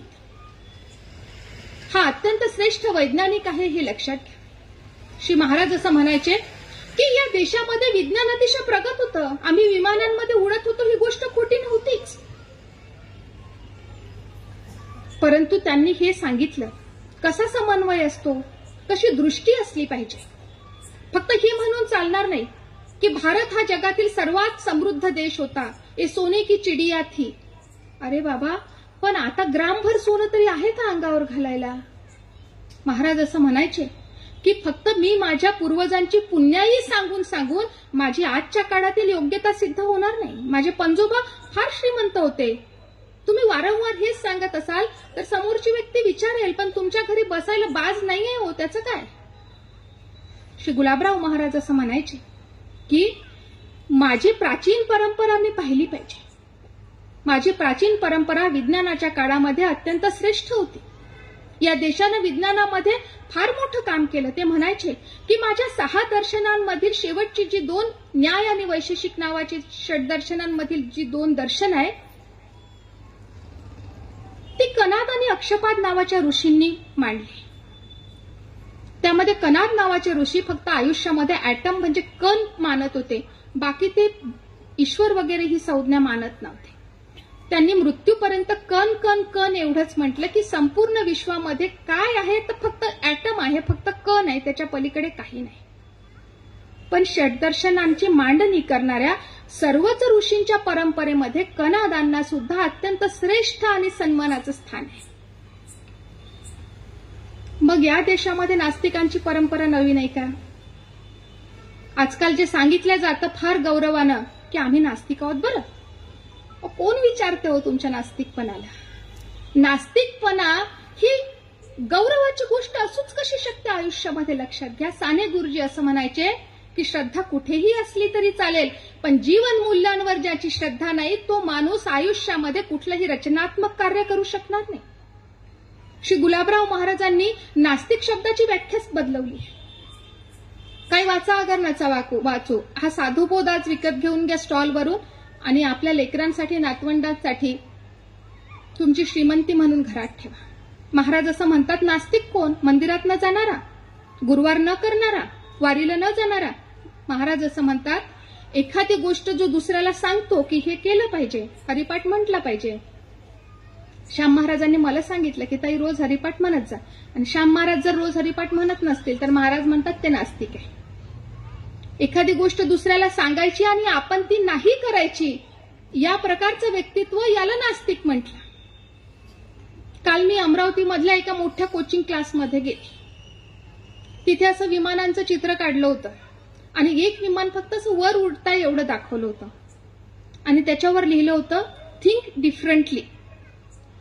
थिंक डिफरंटली हे आताच नाहीये. हा साधुबोध इतका किती वेगळ्या पद्धतीने विचार करता येऊ शकतो. 100 पाय नसलेली माणसं बसली तर आपण म्हणू सगळे लंगडे लोक एकत्रित झाले. महाराज म्हणायचे, जो मंदिरात चप्पल घालून आणि तीर्थस्थानी वाहनात बसून जातो तो लंगडा आहे. पाय नसणाऱ्याला लंगडा म्हणणं म्हणावं की नाही हा प्रश्न पडतो. श्री गुलाबराव महाराजांनी या पद्धतीने ज्या व्याख्या लिहिल्यात, हा विचार अत्यंत विलक्षण आहे. हा चमत्कारिक विचार आहे. कशाला चमत्कार म्हटलं पाहिजे आपण? ज्याला फक्त हातातून सोनं काढून दाखवता येतं तो चमत्कार आहे का? ज्यानं हजारो वर्षांचा संचित सोबत घेऊन येणाऱ्या लाखो लोकांच्या विचारांना क्रांतिकारी मूलगामी बदल घडवला तो चमत्कार आहे. आणि हा गुलाबराव महाराजांचं आयुष्य म्हणजे हा अत्यंत मोठा चमत्कार आहे. कारण या नास्तिक शब्दाची व्याख्या मी का सांगितली? कारण श्री गुलाबराव महाराज असं म्हणतात की या देशामध्ये जर भौतिकशास्त्र संपन्न करायचं असेल तर आमचा न्याय आणि वैशेषिक वाचा, ते संस्कृतमध्ये आहे. संस्कृतच्या अभ्यासकांनी ते वाचा. इंग्रजी भाषांचं उत्तम ज्ञान असणाऱ्या लोकांनी त्यांच्यासोबत मिळून काम करा. या संस्कृतला इंग्रजीमध्ये अनुवादित करा आणि आजच्या भौतिकशास्त्राला संपन्न करा. कारण भौतिकशास्त्राचं संपूर्ण मूळ हे न्याय आणि वैशेषिक या षडदर्शनांमध्ये आहे. ते असं म्हणायचे की या देशाला, ज्या तरुण पिढीला विज्ञानाच्या क्षेत्रात काम करायचं असेल, ते स्वतःला नास्तिक जरी म्हणवत असेल तरी सुद्धा मी त्यांना मदत करायला तयार आहे. याला 56 इंचाची छाती लागते असं आपल्या भाषेत म्हणूया. खुला आवाहन आहे. म्हणाले, नागपूर सारख्या मोठ्या शहरांमध्ये जर विज्ञानविषयक संशोधन करणाऱ्या रिसर्च इन्स्टिट्यूट जर उभ्या झाल्या तर श्री गुलाबराव महाराज असं म्हणतात, अहो ज्या व्यक्तीला 2 डोळे नाहीत, ते असं म्हणायचे की मला मिळेल ते काम करायला रिसर्च इन्स्टिट्यूटमध्ये मी तयार आहे. संशोधन हे 1 वर्षाचं 2 वर्षाचं काम नाही, पिढ्यानपिढ्यांची आयुष्य त्याच्यामध्ये जातात. डॉक्टर विजय भटकर असं म्हणायचे, जेव्हा त्यांना ज्ञानेश कन्या पुरस्कार दिला गेला, आदरणीय डॉक्टर विजय भटकर सरांनी मनोगतामध्ये असं म्हटलं की आम्ही सुपर कम्प्युटर तयार केला राजीव गांधींचं आव्हान स्वीकारून. माझ्यासोबत या देशातील उत्तमोत्तम वैज्ञानिक रात्रंदिवस आम्ही प्रयोगशाळेमध्ये काम करत होतो म्हणाले. आणि जेव्हा आम्ही अशा प्रकारचा परमसंगणक बनवला त्यानंतर आमच्या लक्षात आलं की 8च दिवसात हा परमसंगणक जुना झाला होता, नवीन काहीतरी संशोधन आलेलं होतं. आणि मी तेव्हा अंतर्मुख झालो म्हणाले की अरे, आम्ही 3 महिने या देशातील हजारो शास्त्रज्ञ दिवस रात्र न पाहता अथक मेहनत करत होतो आणि या मेहनतीतून आम्ही जे संशोधित केलं ते लगेच 8व्या दिवशी जुनं झालं. हे संशोधन काय कामाचं? मग मी विचार करायला लागलो, ते गुलाबराव महाराजांच्या साहित्याकडे काशे वळले, काय या साहित्यामधून त्यांना मिळालं? ते म्हणाले की मग माझ्या लक्षात आलं की कधी जुनी न होणारं सुद्धा काहीतरी जगामध्ये आहे, ते शोधलं पाहिजे, जे येणाऱ्या काळामध्ये हजारो पिढ्यांना तितकंच चैतन्यमय वाटतं, तितकंच नित्य नूतन वाटतं. असं काय असू शकतं? तो हा चैतन्याचा जागरण करणारा विचार आहे जो संतांनी दिलेला आहे. श्री गुलाबराव महाराजांनी विज्ञानाच्या क्षेत्रामध्ये जे काम केलं, लक्षात घ्या, माझ्या पूर्वजांनी जे काम केलं त्याचीही अत्यंत मोठी प्रतिष्ठापना केली. सांगितलं की आम्ही वैभवी परंपरेचे वारस आहोत, आम्ही मूर्ख परंपरेचे लोक नाही आहोत. भारतीय परंपरा ही ज्ञान परंपरा आहे, हे लक्षात घ्या. भा म्हणजे तेज आहे, भा म्हणजे ज्ञान आहे आणि त्याच्याशी रत आहे तो भारत आहे. हा ऐरागैरा नथू खैऱ्यांचा देश नाही. परंतु हे जरी असलं तरी ही परंपरा मला चालवायची असेल तर प्रत्येक पिढीने त्याच्यासाठी परिश्रम घेतले पाहिजे, हे श्री गुलाबराव महाराजांनी सांगितलं. ते म्हणाले की आजकाल इथरलं वायू म्हणलं जातं. जगजितचंद्र बोसांच्या रिस्पॉन्समध्ये जे आहे त्याला चैतन्य म्हटलं जातं. महाराज म्हणाले हा वेडेपणा करू नका, या प्रकारे विज्ञानाचं आणि व्यवहाराचं नातं नसतं. प्रत्येक क्षेत्राची एक परंपरा असते, त्या परंपरेने गेलो पाहिजे आणि सिद्ध केलं पाहिजे की माझी पिढी आज या क्षेत्रामध्ये काय करू शकते. श्री गुलाबराव महाराज हे अत्यंत श्रेष्ठ वैज्ञानिक आहे. श्री गुलाबराव महाराज अतिशय मोठे संगीतज्ञ आहे. श्री गुलाबराव महाराजांनी जो विचार मांडला लक्षात घ्या, कशा प्रकारचा समन्वय मांडला. व्यष्टी म्हणजे आपल्यापैकी प्रत्येक व्यक्ती, समष्टी म्हणजे आपण सर्व एकत्रित समाज, सृष्टी म्हणजे पर्यावरण आणि परमेष्ठी म्हणजे परमतत्व. या पद्धतीनं कोणत्याही गोष्टीची वाटचाल होत असते. महाराजांनी या चारही गोष्टींमध्ये कशा प्रकारचं एकत्रितपण आहे हे त्यांच्या वाङ्मयामधून पदोपदी मांडून दाखवलं. मी व्यष्टी म्हणून कशी असली पाहिजे, मी स्त्री आहे, त्यांनी सांगितलं. काय केलं पाहिजे स्त्रीनं, कारण माझा देह स्त्रीच आहे, तुमचा देह पुरुषच आहे. त्यांनी सांगितलं की स्त्रीनं आधी प्रपंच नेटका केला पाहिजे, आधी प्रपंच करावा नेटका, मग साधावे परमार्थ विवेका. नवरा ऑफिसमधून थकून भागून 6 वाजता येत असेल, सकाळपासून जेवला नसेल आणि मी गजानन महाराजांना आरती ओवाळत असेल तर गजानन महाराजांना हे कबूलच नाहीये. लक्षात घ्या, आधी प्रपंच करावा नेटका. माझे सासू सासऱ्यांच्या वेळेवर डोळ्याचं ऑपरेशन झालंय तर मी ड्रॉप टाकला पाहिजे 10 मिनिटाला, म्हणजे 10 मिनिटात. मी माझ्या मुलाला त्याचे मित्र कशा आहे याच्यावरही माझं लक्ष असलं पाहिजे. मी माझ्या शेजाऱ्यांना अडचण पडली तर मी धावून गेलो पाहिजे.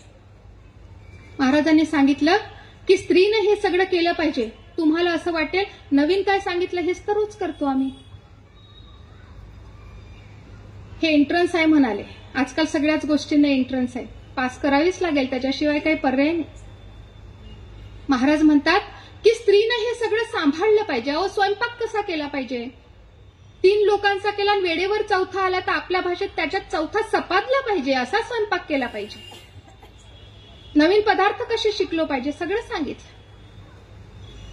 महाराजांनी सांगितलं त्यांच्या पत्नीला मनकर्णिका आईंना श्री महाराजांनी पत्र लिहिले. बायको पत्र लिहिण्याची गोष्ट असते बरं का. आणि काय लिहिलं हो पत्रात, लिहिलंच तू नव्हेस स्त्री ना पुरुष, सच्चिदानंद स्वयंरूप. मनकर्णिके, तू फक्त स्त्री किंवा पुरुष नाही, याच्या पलीकडे तुझ्यामध्ये एक चैतन्य तत्व आहे, ते या जन्मामध्ये समजून घे. प्रपंच कसा करावा सांगितला, सगळ्यांचा मान सन्मान कसा ठेवायचा सांगितला. आणि ज्यावेळी मध्य प्रदेशमध्ये छिदगावला एक अतिशय मोठं संमेलन झालं, स्त्री शिक्षणाबाबतचा विचार होता. महाराज त्यांचे अध्यक्ष होते. महाराजांनी सांगितलं मी मनाने स्त्री आणि शरीराने पुरुष आहे, म्हणून आज स्त्रियांना सुद्धा काही सांगतो आणि पुरुषांना सुद्धा काही सांगतो. अहो, या देशामध्ये कोणत्या पुरुषानं हे म्हणावं की मी मनाने स्त्री आहे, हे वाक्य सोपं नाही बरं. याचा अर्थ काय आहे हो, याचा अर्थ त्यांनी हे स्वीकारलं आहे की स्त्री असणं ही अत्यंत सन्मानाची गोष्ट आहे. स्त्री फक्त सोशल मीडियावर तिच्यावर काहीतरी जोक करावे म्हणून स्त्री नाही. माझा मुलगा हे करत असेल तर मी त्याला सांगितलं पाहिजे, अरे छत्रपती यासाठी छत्रपती आहे की त्यांनी आयुष्यामध्ये सर्वच स्त्रियांचा आत्मोचित सन्मान केला आहे. ज्यांच्या आयुष्यामध्ये स्त्रियांचा सन्मान नाही त्यांचं आयुष्य हे कदापि यशस्वी आणि पूर्ण होणार नाही, हे सर्व संतांनी सांगितले. महाराज म्हणाले मी मनाने स्त्री आहे, म्हणजे स्त्रियांच्या मनाचा किती मोठं स्थान आहे हे आपण लक्षात घेतलं पाहिजे. की श्री गुलाबराव महाराजांसारखा तत्वचिंतक हे म्हणतो, श्री गुलाबराव महाराजांसारखा वैज्ञानिक हे म्हणतो, श्री गुलाबराव महाराजांसारखी अशी व्यक्ती ज्याच्या संपूर्ण पाचही तत्वांवर, 5 तत्व माहिती आहे पंचमहाभूत तुम्हाला. सर्वज्ञ कुणाला म्हणतात? सर्वज्ञ त्याला म्हणतात ज्याला वर्तमान भूत भविष्याचं ज्ञान आहे. आणि पृथ्वी, आप, तेज, वायू आणि आकाश या पंचमहाभूतांवर ज्याची अप्रतिहत सत्ता चालते तो सर्वज्ञ आहे. श्री गुलाबराव महाराजांची ही सत्ता चालत होती. वाचा, चरित्र वाचा. श्री महाराज पुस्तकाची पेटी घेऊन माधानवरून चांदूर बाजारला आले जिनिंगमध्ये. आणि त्यावेळी निळकंठ गडी काठेकर तिथे हजर होते. त्यांनी पाहिलं की मुसळधार पाऊस चालू होता. सर्व नाले तुडुंब भरून वाहत होते. महाराज आले रात्रीच्या आणि म्हणाले, मला भूक लागली, काहीतरी खायला देता का? निळकंठ गडी काठेकरांनी ही घटना महाराजांच्या चरित्रामध्ये लिहून ठेवली. ते असं म्हणतात, इतका मुसळधार पाऊस चालू होता, सगळ्या नाल्यांना पाणी होतं, पूर होता. आणि गुलाबराव महाराजांचे कपडे सुद्धा ओले झालेले नव्हते. मुसळधार पावसात त्याला कोरडं राहता येतं. लहानपणी फिरता फिरता गुल्ल्याचा एका दिव्याला हात लागला. दिवा पडला. आजी आणि मामी मारायला आली. गुल्ल्याने सांगितलं, बाई मारू नको, बाई मारू नको, फक्त तेल जळेल, कपडा जळणार नाही. तेलच जळलं, कपडा जळला नाही.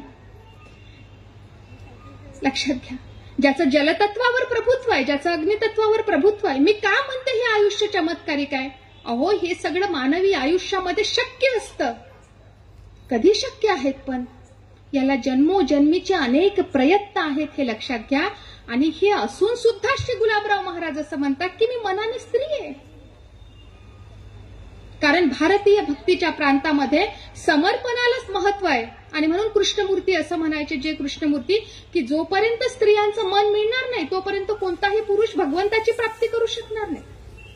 आपण सर्वजणी अत्यंत भाग्यवान आहोत की आपण मनानं आणि शरीरानं स्त्री आहोत. मी आमच्या कॉलेजच्या मुलींना सांगते की कोणत्याही कार्यक्रमामध्ये जा, इकडे पहा कोणता रंग आहे, फक्त पांढरा, अपवादात्मक 1-2 वेगळे. मग इकडे पहा कोणता रंग आहे, कोणता नाही तो विचारा. हो, सगळं रंगीत आहे. आयुष्याचं चैतन्य, आयुष्याचा आनंद, आयुष्याची परिपूर्णता जर कशामुळे असेल तर ती आपल्यामुळे आहे. म्हणून प्रत्येकदा स्वतःची पाठ थोपटली पाहिजे, आपल्या लेकीची पाठ थोपटली पाहिजे, आपल्या सुनेला सांगितलं पाहिजे की थोडी धावपळ होईल पण तुला वाटेल ते तू करू शकशील, मी तुझ्या पाठीशी. श्री गुलाबराव महाराजांनी स्त्रियांच्या बाबत मांडलेला विचार हा अत्यंत प्रगल्भ विचार आहे. ते म्हणायचे की त्या वेळी त्यांनी सांगितलं की डॉक्टर फोरेल नावाचा एक इंग्रजी तत्वचिंतक होता. त्यानं हे मांडलं होतं की पुरुषांपेक्षा स्त्रियांचा मेंदू छोटा आहे म्हणाला.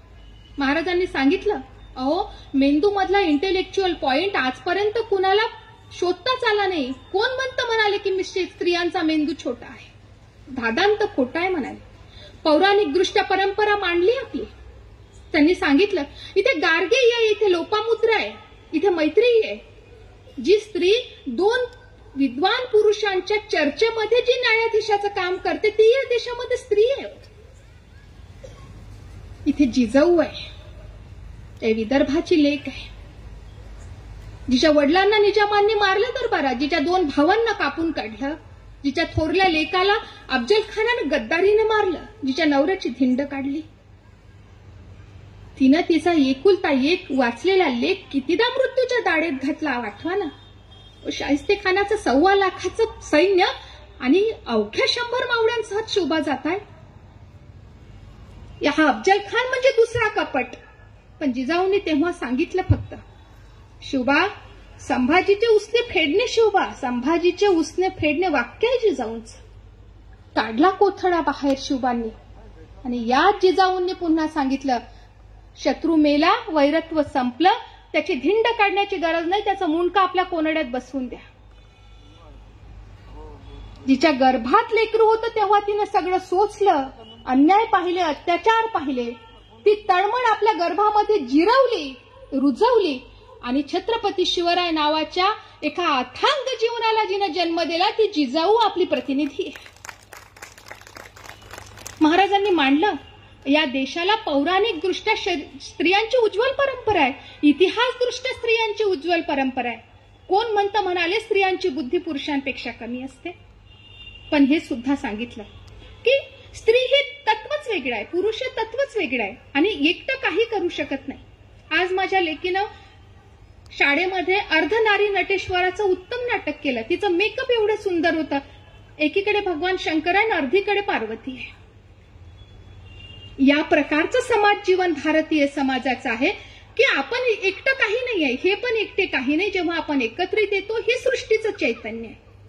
आणि मग महाराजांनी काय सांगितलं, तुम्ही फक्त तुमच्यासाठी मला एकदाच बोलवा, मग आपण सविस्तर सांगू की स्त्रियांसाठी काय काय सांगितलं. पण महाराज म्हणाले की स्त्री तत्व आकडून घेतलं पाहिजे, पुरुष तत्व आकडून घेतलं पाहिजे. त्यांना नाही लगेच कपाटामधलं पांढरं शर्ट कुठे दिसत, आपल्याला पोळी लाटता लाटता समजते किंवा पांढरं शर्ट गुलाबी शर्टाच्या खाली दुसऱ्याच खाण्यात आहे, मला इथून दिसते, त्यांना तिथं दिसत नाही.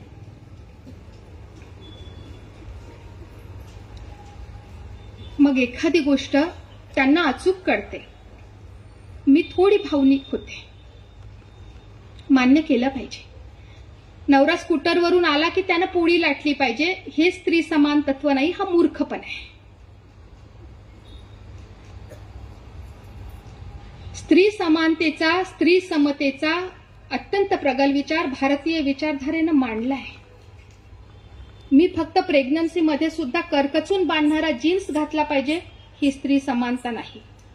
माझ्या सोबतचा प्राध्यापक सिगरेट फुंकतो म्हणून मी सुद्धा सिगरेट प्यायलो पाहिजे, ही स्त्री समानता नाही. महाराजांनी सांगितलं, तुमच्यासाठी सांगितलं. काही यांना सांगितलं पाहिजे आणि काही नाही सांगितलं पाहिजे म्हणाले. जी गोष्ट तुम्हाला गुप्त ठेवायची आहे, महत्वाची आहे, ती नका सांगू. का नका सांगू? आम्ही काही चुगलखोर आहेत का हो? असं नाही. स्त्री तत्व म्हणजे काय आहे? जिला सगळी गोष्ट उत्कटपणे सांगायची आहे, जिला प्रत्येक गोष्ट साजरी करायची आहे. तिच्या पोटात गोष्ट पचत नाही असा शाप आहे म्हणाले युधिष्ठिराचा. पचत नाही म्हणजे काय आहे? तिला शेअर केल्याशिवाय करमतच नाही. तो तिचा स्वभाव दोष नाही, ते उपजतच तिच्यामध्ये आहे. आता तो कंपनीचा फॉल्ट आहे, आमची काय चूक आहे त्याच्यात. पण तुम्हाला जर असं वाटत असेल की एखादी गोष्ट गजानन मंडळाच्या वतीचा उपक्रम दिवसभरात पोहोचला पाहिजे कॉलनीत, तर सरळ सांगून टाका रात्री आल्यावर. आणि श्री गुलाबराव महाराजांनी काय समन्वय केलाय हो, की सुंदर सांगितलं. प्रपंच सोडू नका म्हणाले. कोण म्हणतं हो चूल आणि मूल याच्यासाठी भारतीय स्त्रियांना दाबून ठेवलं, धादांत खोटे. मला सांगा, तुमच्या आयुष्यातलं चूल आणि मूल काढून घेऊ दे, मग काय उरतं आपलं आयुष्य? चूल माझ्या संसाराचं प्रतीक आहे. कोणाला कोणाचं सून आल्यानंतर सुद्धा सासूला किचन सोडवत नाही, एवढा आपण संसारात रुतलेलो असतो. आणि मूल माझ्या मातृत्वाचं प्रतीक आहे. हे मातृत्व फक्त शरीराचं नाही, हे वृत्तीचं मातृत्व आहे. गुलाबराव महाराजांनी सांगितलं की जो जो कोणी गृहस्थाश्रमी माणूस आहे त्यानं कुटुंब वत्सल माणूस आहे, त्यानं त्याचं कुटुंब हे व्यापक करा म्हणाले. कृपणत्व सांडी उदारत्व मांडी. कसा समन्वय केला? प्रापंचिक माणसाला किती वरच्या स्थानापर्यंत नेऊन ठेवला.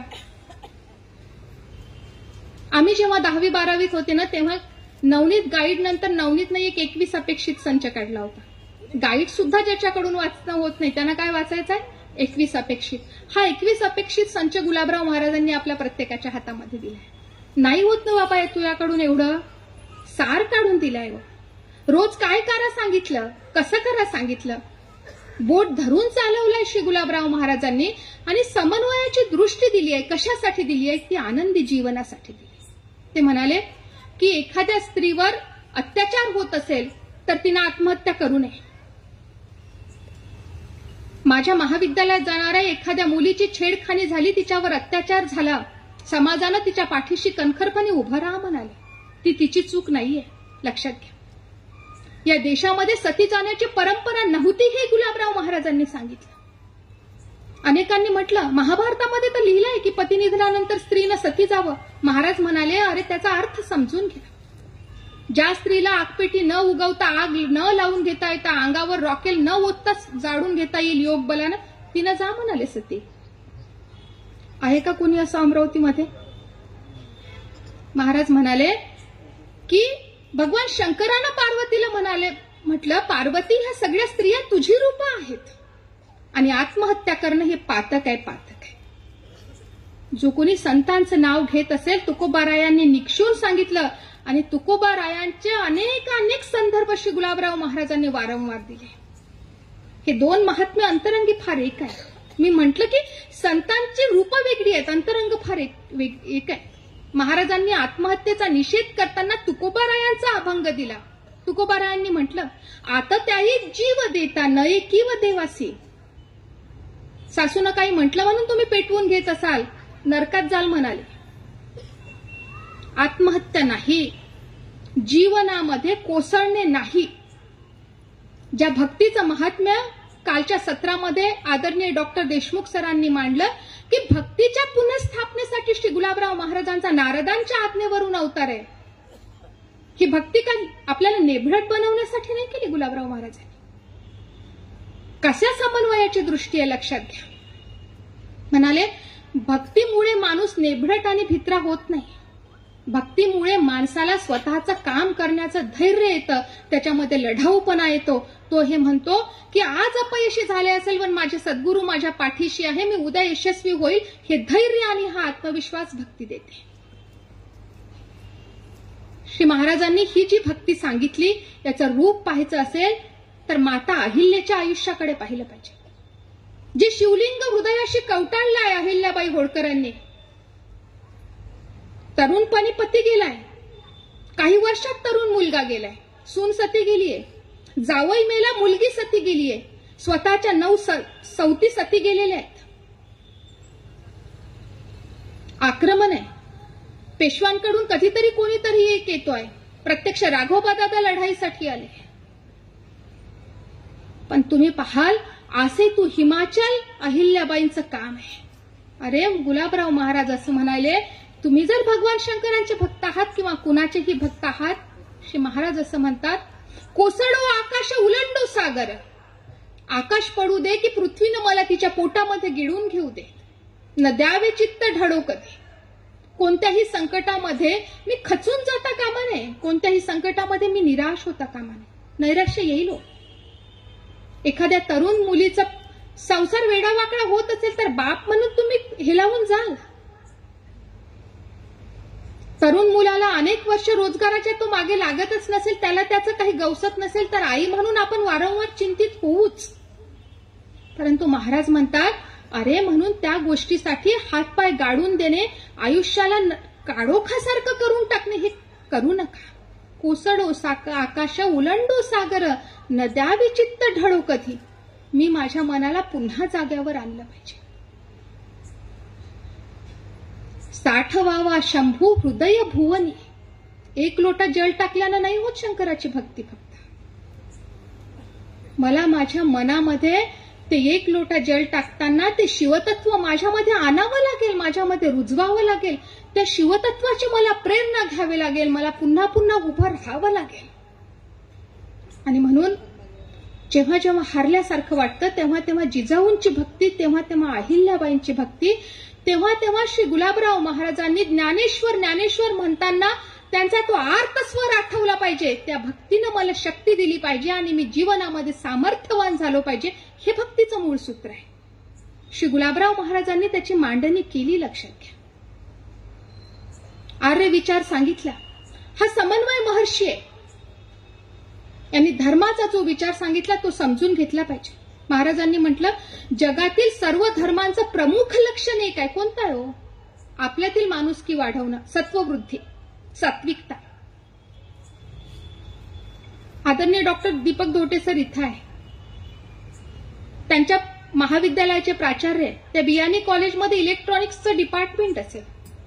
त्या मुलांनी जर अशा प्रकारचं एखादं सॉफ्टवेअर तयार केलं की ते अनेक लोकांना सहज उपलब्ध होऊ शकतं, त्यांना त्याचा फायदा होऊ शकतो. या प्रकारे या संशोधनामध्ये मी एखादा प्राध्यापक शिक्षक म्हणून मी माझ्या विद्यार्थ्यांना गुंतवत असेल तर मी त्यांच्यामध्ये उपयुक्ततेचा समाजाचं देणं लागतो याचा विचार रुजवतो. मी धर्मकार्य करतोय. आमचे एक मित्र दरवर्षी पन्हाळा ते पावनखिंड, जिथे बाजीप्रभूंनी ज्या घोडखिंडीला पावन केलं, स्वतःचा देह ठेवला, तिथपर्यंत अनेक शिवभक्तांना पायी नेतात. हा 70 किलोमीटरचा प्रवास करता करता माझ्या 20 वर्षाच्या लेकराला त्या पावसात चालताना, त्या माती चिखल्यातून चालताना वाटतं, अरे कशा प्रकारे बाजीप्रभू 2 हातांमध्ये तलवार घेऊन लढले असतील, कशा प्रकारे मूठभर मावळ्यांनी लाखोंचं सैन्य ठेवलं असेल, कोणती प्रेरणा असेल? लाख मेले तरी चालतील, लाखाचा पोशिंदा जगला पाहिजे, कारण माझा शिवबा जे करतोय ते महत्वाचं आहे. ही राष्ट्रभावना जर माझ्या 20 वर्षाच्या लेकरामध्ये, तो जो काही त्या चळवळीचं आयोजन करतो तो माणूस रुजवतोय, तर ते धर्मकार्य आहे. श्री गुलाबराव महाराज असं म्हणायचे की माझ्यातील तमोगुण म्हणजे आळस असेल, एखाद्याचा येणारा राग असेल, मी पिढ्यानपिढ्या कोणातरी शेजारच्या काकाचा माझ्या आप्पानं धुऱ्यासाठी भांडण केलं म्हणून मीही राग करत असेल, तो राग असेल.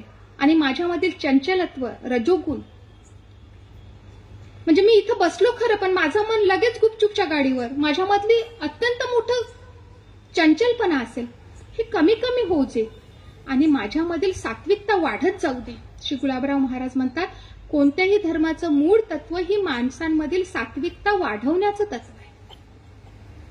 हिंदूंनाही तेच अपेक्षित आहे, मुस्लिमांनाही तेच अपेक्षित आहे. कधीतरी एखाद्या तरी ग्रंथाला महाराजांचं काही साहित्य वाचल्याबरोबर समजणार नाही, ही गोष्ट खरी आहे,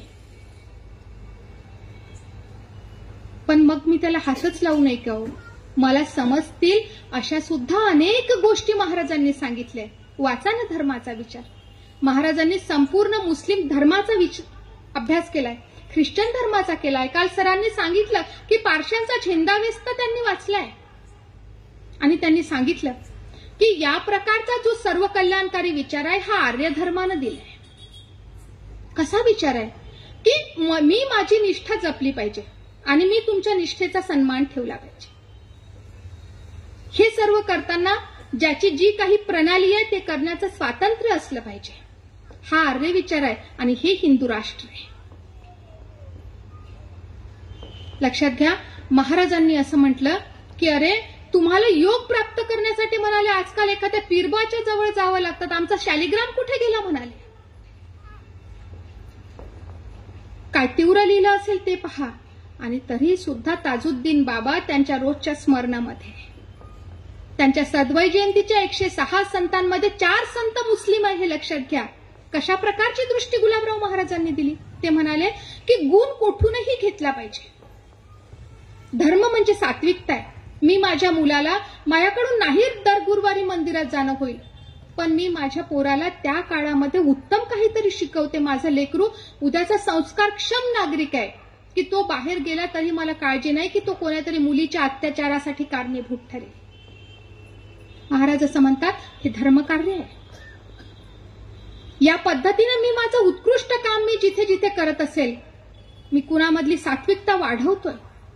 गाडगे बाबांच्या दशसूत्रीमध्ये शेवटचं सूत्र आहे, भुकेल्यांना अन्न द्या म्हणाले, तहानलेल्याला पाणी द्या. आणि शेवटचं सूत्र आहे, निराश झालेल्या लोकांना हिंमत द्या म्हणाले गाडगे बाबा. नाही झालं काका सोयाबीन यावर्षी, काही चिंता करू नका, काम पडलं तर मी तुमच्या सोबत आहे. पोरीचं लग्न असलं तर मला आवाज दे जा. कोणी आवाज फार देणार नाही, पण एक 25 वर्षाचा मुलगा एका 65 वर्षाच्या शेतकऱ्यासोबत एवढा जरी शब्द देतो आणि हिंमत देतो, आयुष्यात लक्षात ठेवा की तुम्ही एक धर्माचं काम केलंय.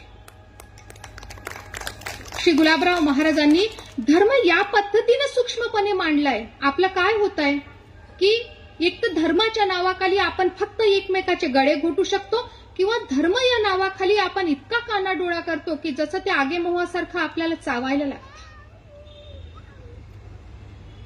न शिकलेले माझे आजोबा धर्म नीटपणे त्यांना कळत होता, आणि आज मी धर्म हा गोष्ट घेऊन एखाद्या जागी अध्ययन करते म्हटलं तर मला 4 लोक प्रश्न विचारते.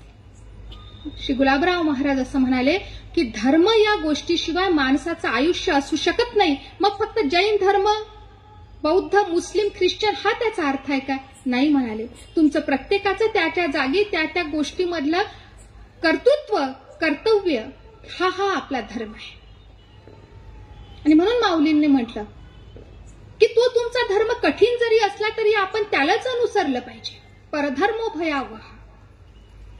मी जर गृहिणी आहे तर मी कुटुंब सांभाळणं माझा धर्म आहे. त्याच्या आड जे काही असेल ते मला नाकारता आलं पाहिजे. आणि या जगातील सर्व धर्मांचा समन्वय श्री महाराजांनी सांगितलं. त्यांनी एक उदाहरण दिलं की एक व्यक्ती डोंगरावर उभी आहे, ती पोहोचली आहे, खालून मी पायी जाते, एखादा दादा गाडीनं जातोय, एक कुणीतरी दोरानं चढून जातोय. आमचे मार्ग आणि साधनं वेगवेगळी आहेत. पण वर पोहोचलेल्याच्या लक्षात येत आहेत की तिघांची साधनं वेगळी आहेत, मार्ग वेगळी आहेत, पण येणार शेवटी शिखरावरच आहे. म्हणून जगातील यच्चयावत धर्म प्रक्रिया या त्या धर्मातील माणसाला, त्या संप्रदायातील माणसाला एकाच ठिकाणी पोहोचवतात. प्रत्येकाच्या अधिकारानुसार फक्त त्याचा हे वेगळं आहे. महाराजांनी म्हटलं या सगळ्या गोष्टी आर्य धर्मामध्ये एकत्रित आल्या आहेत. आर्य धर्मामध्ये जे आहे ते इतरत्र काही नाही. आर्य धर्मामध्ये जे नाही ते जगामध्ये कुठेच नाही. आणि याच्या एकेका विशेष अंशावर एकेका संप्रदाय म्हणाले महाराज की अहिंसेवर जैन आणि बौद्धांची उभारणी झाली. शांतीचा उद्घोष करत मुस्लिमांनी त्यांचे विचारधारा मांडली. पण हे सर्व एकत्रित कुठं असेल तर त्या आर्य धर्मामध्ये एकत्रित आहे. आपण या धर्माचे लोक आहोत म्हणून आपण नीटपणे धर्म ही गोष्ट समजावून घेतली पाहिजे. या धर्मामध्ये शेजाऱ्याला मदत करणं सांगितलंय. महाराज कारंजाला असताना मोहरमच्या दिवसामध्ये ते मुस्लिम लोक जे वाजवतात ना मरसे, महाराज उत्तम वाजवायचे, लक्षात घ्या. आणि म्हणून ताजुद्दीन बाबा महाराजांना अतिशय सिद्ध संत वाटायचे. ते त्यांच्या नित्य स्मरणामधील संत होते. या हिंदू राष्ट्रामध्ये तुम्ही नमाज पढू नका हे म्हणणं शक्य नाहीये, हे लक्षात घ्या. मी हिंदू राष्ट्र म्हणतोय तर मी समजून घेतली पाहिजे संकल्पना. संविधानाचा सन्मान सुद्धा हिंदू राष्ट्रामध्ये अंतर्भूत आहे आणि त्यालाच हिंदू धर्म आणि आर्य धर्म म्हटलाय, कारण तो सर्वव्यापक आहे. त्याला येणारा घोडा, दारात येणारा कुत्रा, आम्ही त्याला सुद्धा भैरवाचं रूप मानतो की. मग आपण तर माणसं आहोत. माणसामधला विद्वेष हा आर्य धर्माचा पाया नाहीच. हे आपण जाणून घेतलं पाहिजे. हे आपण आपल्या लेकरांना सांगितलं सुद्धा पाहिजे. जय भवानी जय शिवाजी म्हणून फक्त छत्रपती करणार नाही तर परधर्मात जाऊन सुद्धा ज्याला शुद्धीकरणाने हिंदू धर्मात वापस आणता आलं नेताजी पालकरांना, ते छत्रपती शिवराय, ते समजले पाहिजे. मग जय भवानी जय शिवाजीला अर्थ आहे. गौतम बुद्धांची आराधना करताना मी पहिले सुद्धा भारतीय, मी शेवटी सुद्धा भारतीय हे म्हणणारे डॉक्टर आंबेडकरांची व्यापकता समजली पाहिजे आणि मग माझ्या जय भीम म्हणण्याला अर्थ आहे. श्री गुलाबराव महाराजांनी ही मांडणी इतकी व्यापक केली आहे. मला आयुष्याची धन्यता या गोष्टीसाठी वाटते की मी भारतामध्ये जन्म घेतला आणि श्री गुलाबराव महाराजांसारखा ज्ञानाचा, मानवतेचा, प्रेमाचा अथांग सागर आयुष्यामध्ये पाहायला मिळाला. ही धन्यता आहे. ही धन्यता प्रत्येकाच्या आयुष्यामध्ये आली पाहिजे. कसं आयुष्य आहे हो? श्री गुलाबराव महाराज म्हणजे एक व्यक्ती नाही फक्त. काय असू शकतं एका आयुष्यामध्ये? काय असू शकतो? एखाद्या माणसाने एमएससी केमिस्ट्री केलं आणि एमए हिस्ट्री केलं तर किती कौतुक असतं आम्हाला. अरे वा सर, तुमची ही पण डिग्री. श्रीकांत जिचकार इतक्या विषयामध्ये एमए केलं होतं, इतक्या विषयामध्ये एमएससी केलं होतं. ते लॉ पण होते, ते आयएएस पण होते. प्रज्ञावान मानतो आपण. श्री गुलाबराव महाराज खऱ्या अर्थानं प्रज्ञाचक्षू आहे. काय अर्थ आहे प्रज्ञाचक्षूचा? प्रज्ञा म्हणजे अशी बुद्धी जिला संपूर्ण सृष्टीमध्ये एकत्व आहे हे ज्याला आकळतं आणि मग तो त्याच्या विचारसरणीमध्ये काहीतरी मांडतो, त्याला प्रज्ञाचक्षू असं म्हणतात. श्री गुलाबराव महाराजांनी जे काही दिलं त्याच्यामध्ये तुम्हाला दिसणार नाही की त्यांनी तुम्हाला एकच गोष्ट दिली आणि बाकीचे पर्याय नाकारले. त्यांनी ज्या ग्रंथाला या जगाचा विश्वग्रंथ होईल असं म्हटलं, ती गीता पहा कशी. त्या गीतेमध्ये केवळ गुणांचा उद्घोष आहे. भगवान श्रीकृष्णांनी अर्जुनाला काय सांगितलं गीतेमध्ये? अरे द्वेष सोड, अद्वेष्टा हो, करुणेनं पूर्ण हो, सर्वांचा लोकमित्र हो. इथे गजानन महाराज मंडळाला 21 वाऱ्यांचे प्रमुख बोलवता येतात. हे लोकमित्र कोण आहे? माझीच मंडळ मोठं असं म्हटलं तर कोण येईल हो तुमच्यासोबत? हे विश्व अवघं एक मंडळ आहे. ईश्वर निष्ठांची मांदियाळी मिळवली पाहिजे हे ज्ञानोबारायांनी सांगितलं. ते आपल्याला जमत असेल तर आपण माऊलींचे खरं लेकर आहेत. महाराजांनी सांगितलं की अरे हा गीता जगाचे बायबल होईल, धर्मग्रंथ होईल. का होईल हो? गीतेचा 4था अध्याय पहा, 12वा अध्याय पहा, 9वा अध्याय पहा. भगवान श्रीकृष्णांनी वर्णन कोणाचं केलं? कोणा मूर्तीचं वर्णन केलं आहे का गीतेमध्ये? नाही. ज्याच्या आयुष्यामध्ये स्थैर्य आहे त्याचं वर्णन केलं, जो सर्वांचा मित्र आहे त्याचं वर्णन केलं. जो समदृष्टी ज्याच्या जवळ आहे त्याचं वर्णन केलं, जो निर्विकार आहे त्याचं वर्णन केलं. फक्त गुणांचं वर्णन करणारा ग्रंथ म्हणजे गीता आहे. आणि गीतेला ज्यांनी विश्वाचा धर्मग्रंथ होईल असं म्हटलं, ज्या वारकरी संप्रदायामध्ये सगळ्या जाती धर्माचे, सगळ्या पंथाचे, विचारधारेचे सत्पुरुष एकत्र आले, जिथे ज्ञानोबारायांची मुक्ताई आहे आणि जिथे कान्होपात्रा जी विरांगणेची वेश्येची मुलगी आहे ती सुद्धा समत्वाला आली, तो वारकरी संप्रदाय जगाचा विश्वधर्म होईल असं म्हणाले गुलाबराव महाराज. हा सगळा गुणांचा परिपोष आहे. मग माझ्यामध्ये एखादा गुण असेल तर तो मी इतरांसाठी कसा उपयोगी आणला पाहिजे हे महाराजांनी सांगितलं. माझ्याजवळ संपत्ती असेल, लक्ष्मीची कृपा आहे, पण कधीतरी देणाऱ्याचा हात घेतला पाहिजे. माझ्यामध्ये सामर्थ्य असेल, ते सत्तेचं असेल, राजकीय असेल, सामाजिक असेल, अहो त्या सामर्थ्यानं कधीतरी लुड्या पांगड्याला हात दिला पाहिजे. महाराजांनी सांगितलं, तुमची संपत्ती, तुमचं सामर्थ्य, तुमची कला, तुमची विद्वत्ता हे जोपर्यंत समाजासाठी खुली होणार नाही तोपर्यंत तुमच्या आयुष्यामध्ये त्याला अर्थ नाही. हे सांगणारा हा अत्यंत क्रांतदर्शी महात्मा आहे. श्री गुलाबराव महाराज फक्त बोलले नाही, केलं. मी मनानं स्त्री आहे म्हटलं नाही. 8 वर्षाच्या मनकर्णिकेला शिकवलं.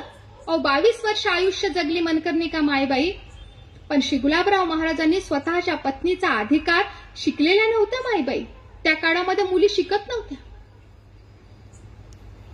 या प्रकारे अधिकार वाढवला स्वतःच्या पत्नीचा का तिला ज्ञानयोगिनी केलं.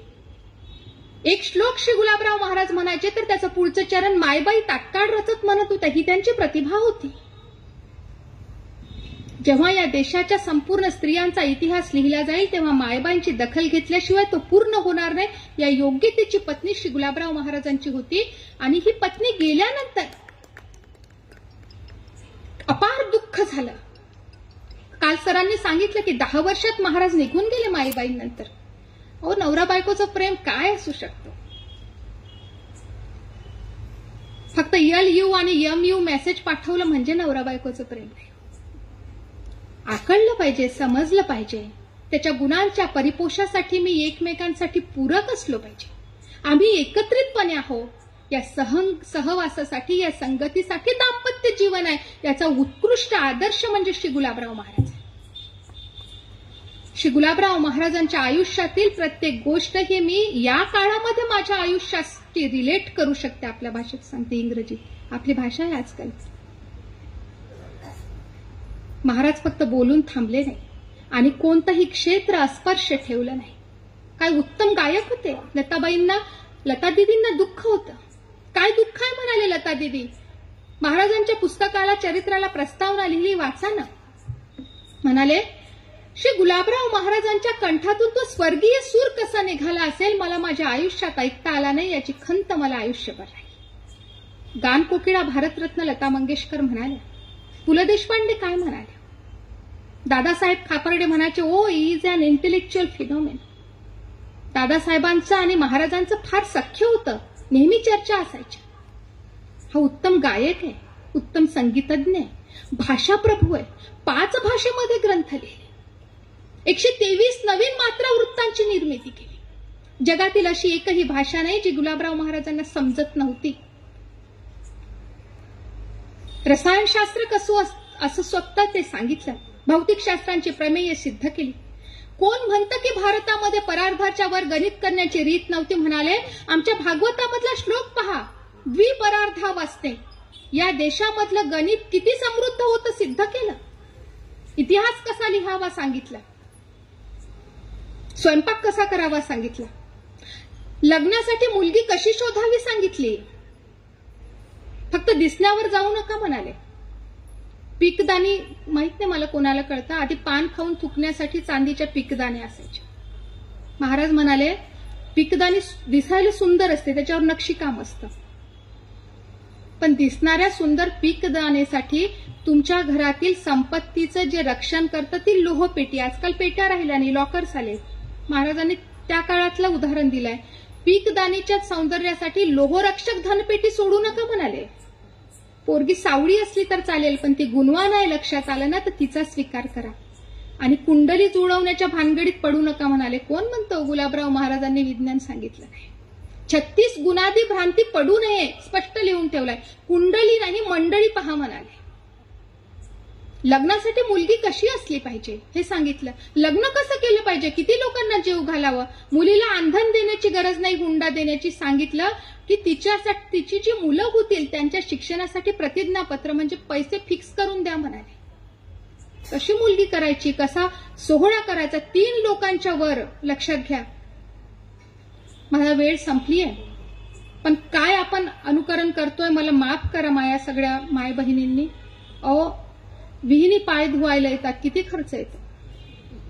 जिथे पैसे आहेत तिथे ठीक आहे हो, पण ज्यानं कर्ज काढून पोरीचं डिसेंबरमध्ये लग्न केलं त्याच्या विहिणी त्याला आनंदाच्या वाटणार आहे की त्याला कर्जाच्या वाटणार आहे, मला सांगा.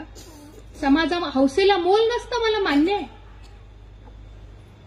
पण माझ्या सुनेची सांजी करताना मी 4 गावच्या पल्याडचा पाहुणा बोलवावा.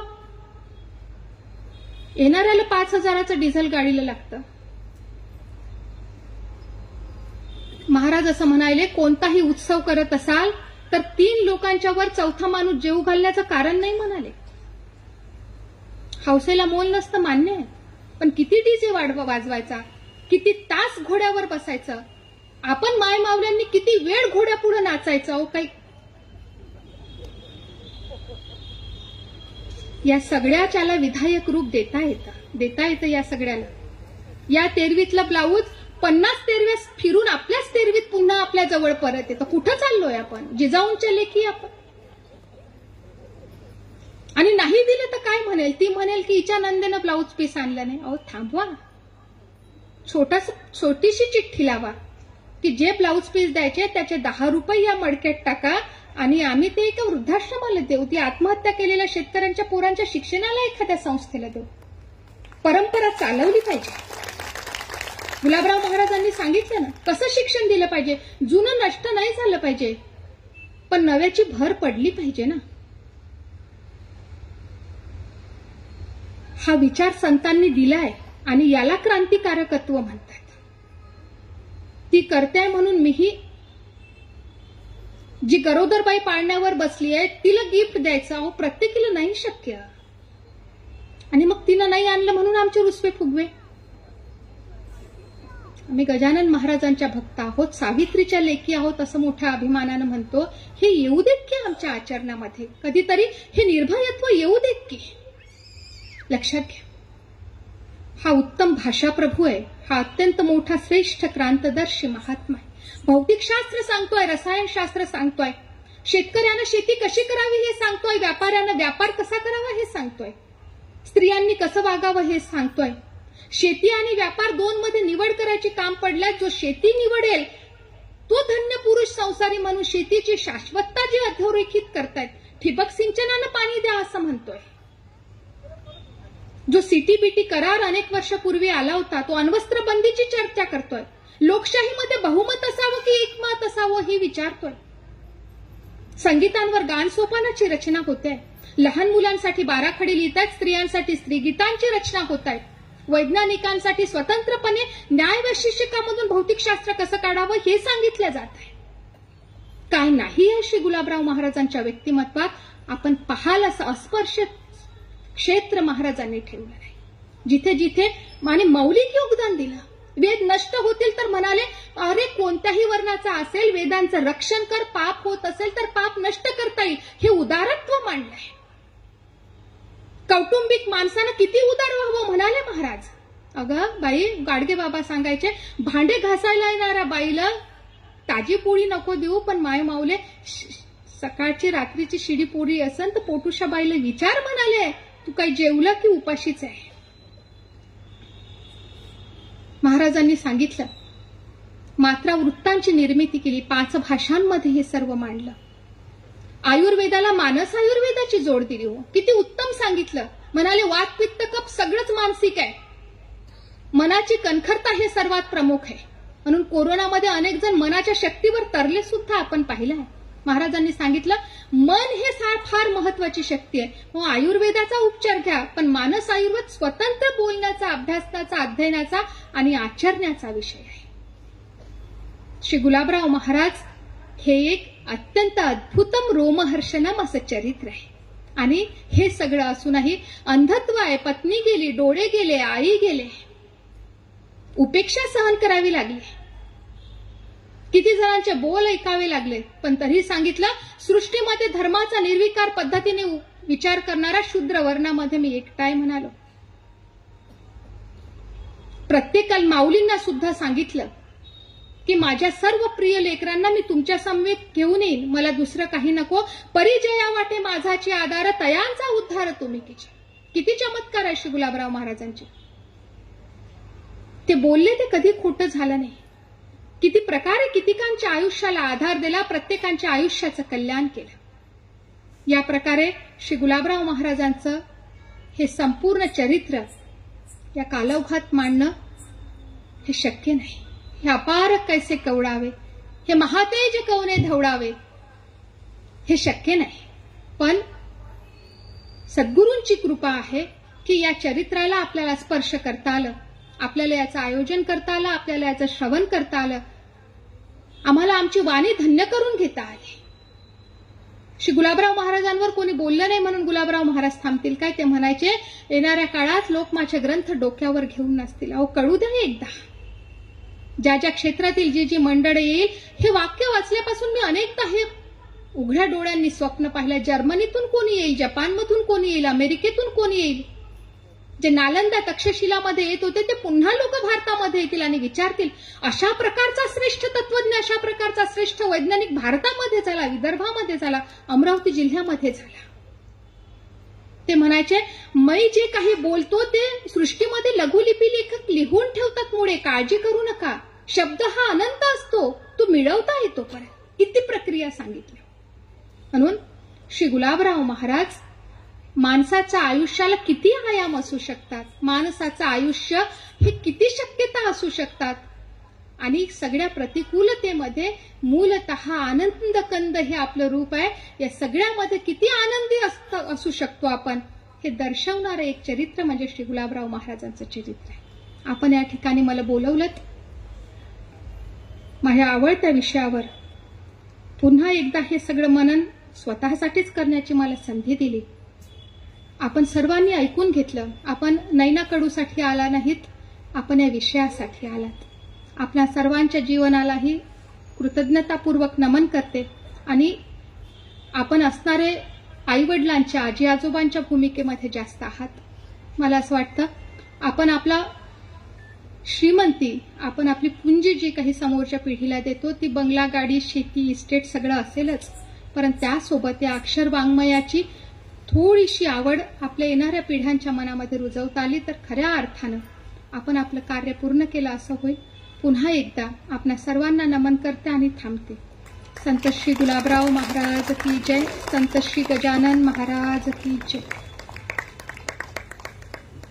निशब्द हाच एक शब्द मला सध्या या ठिकाणी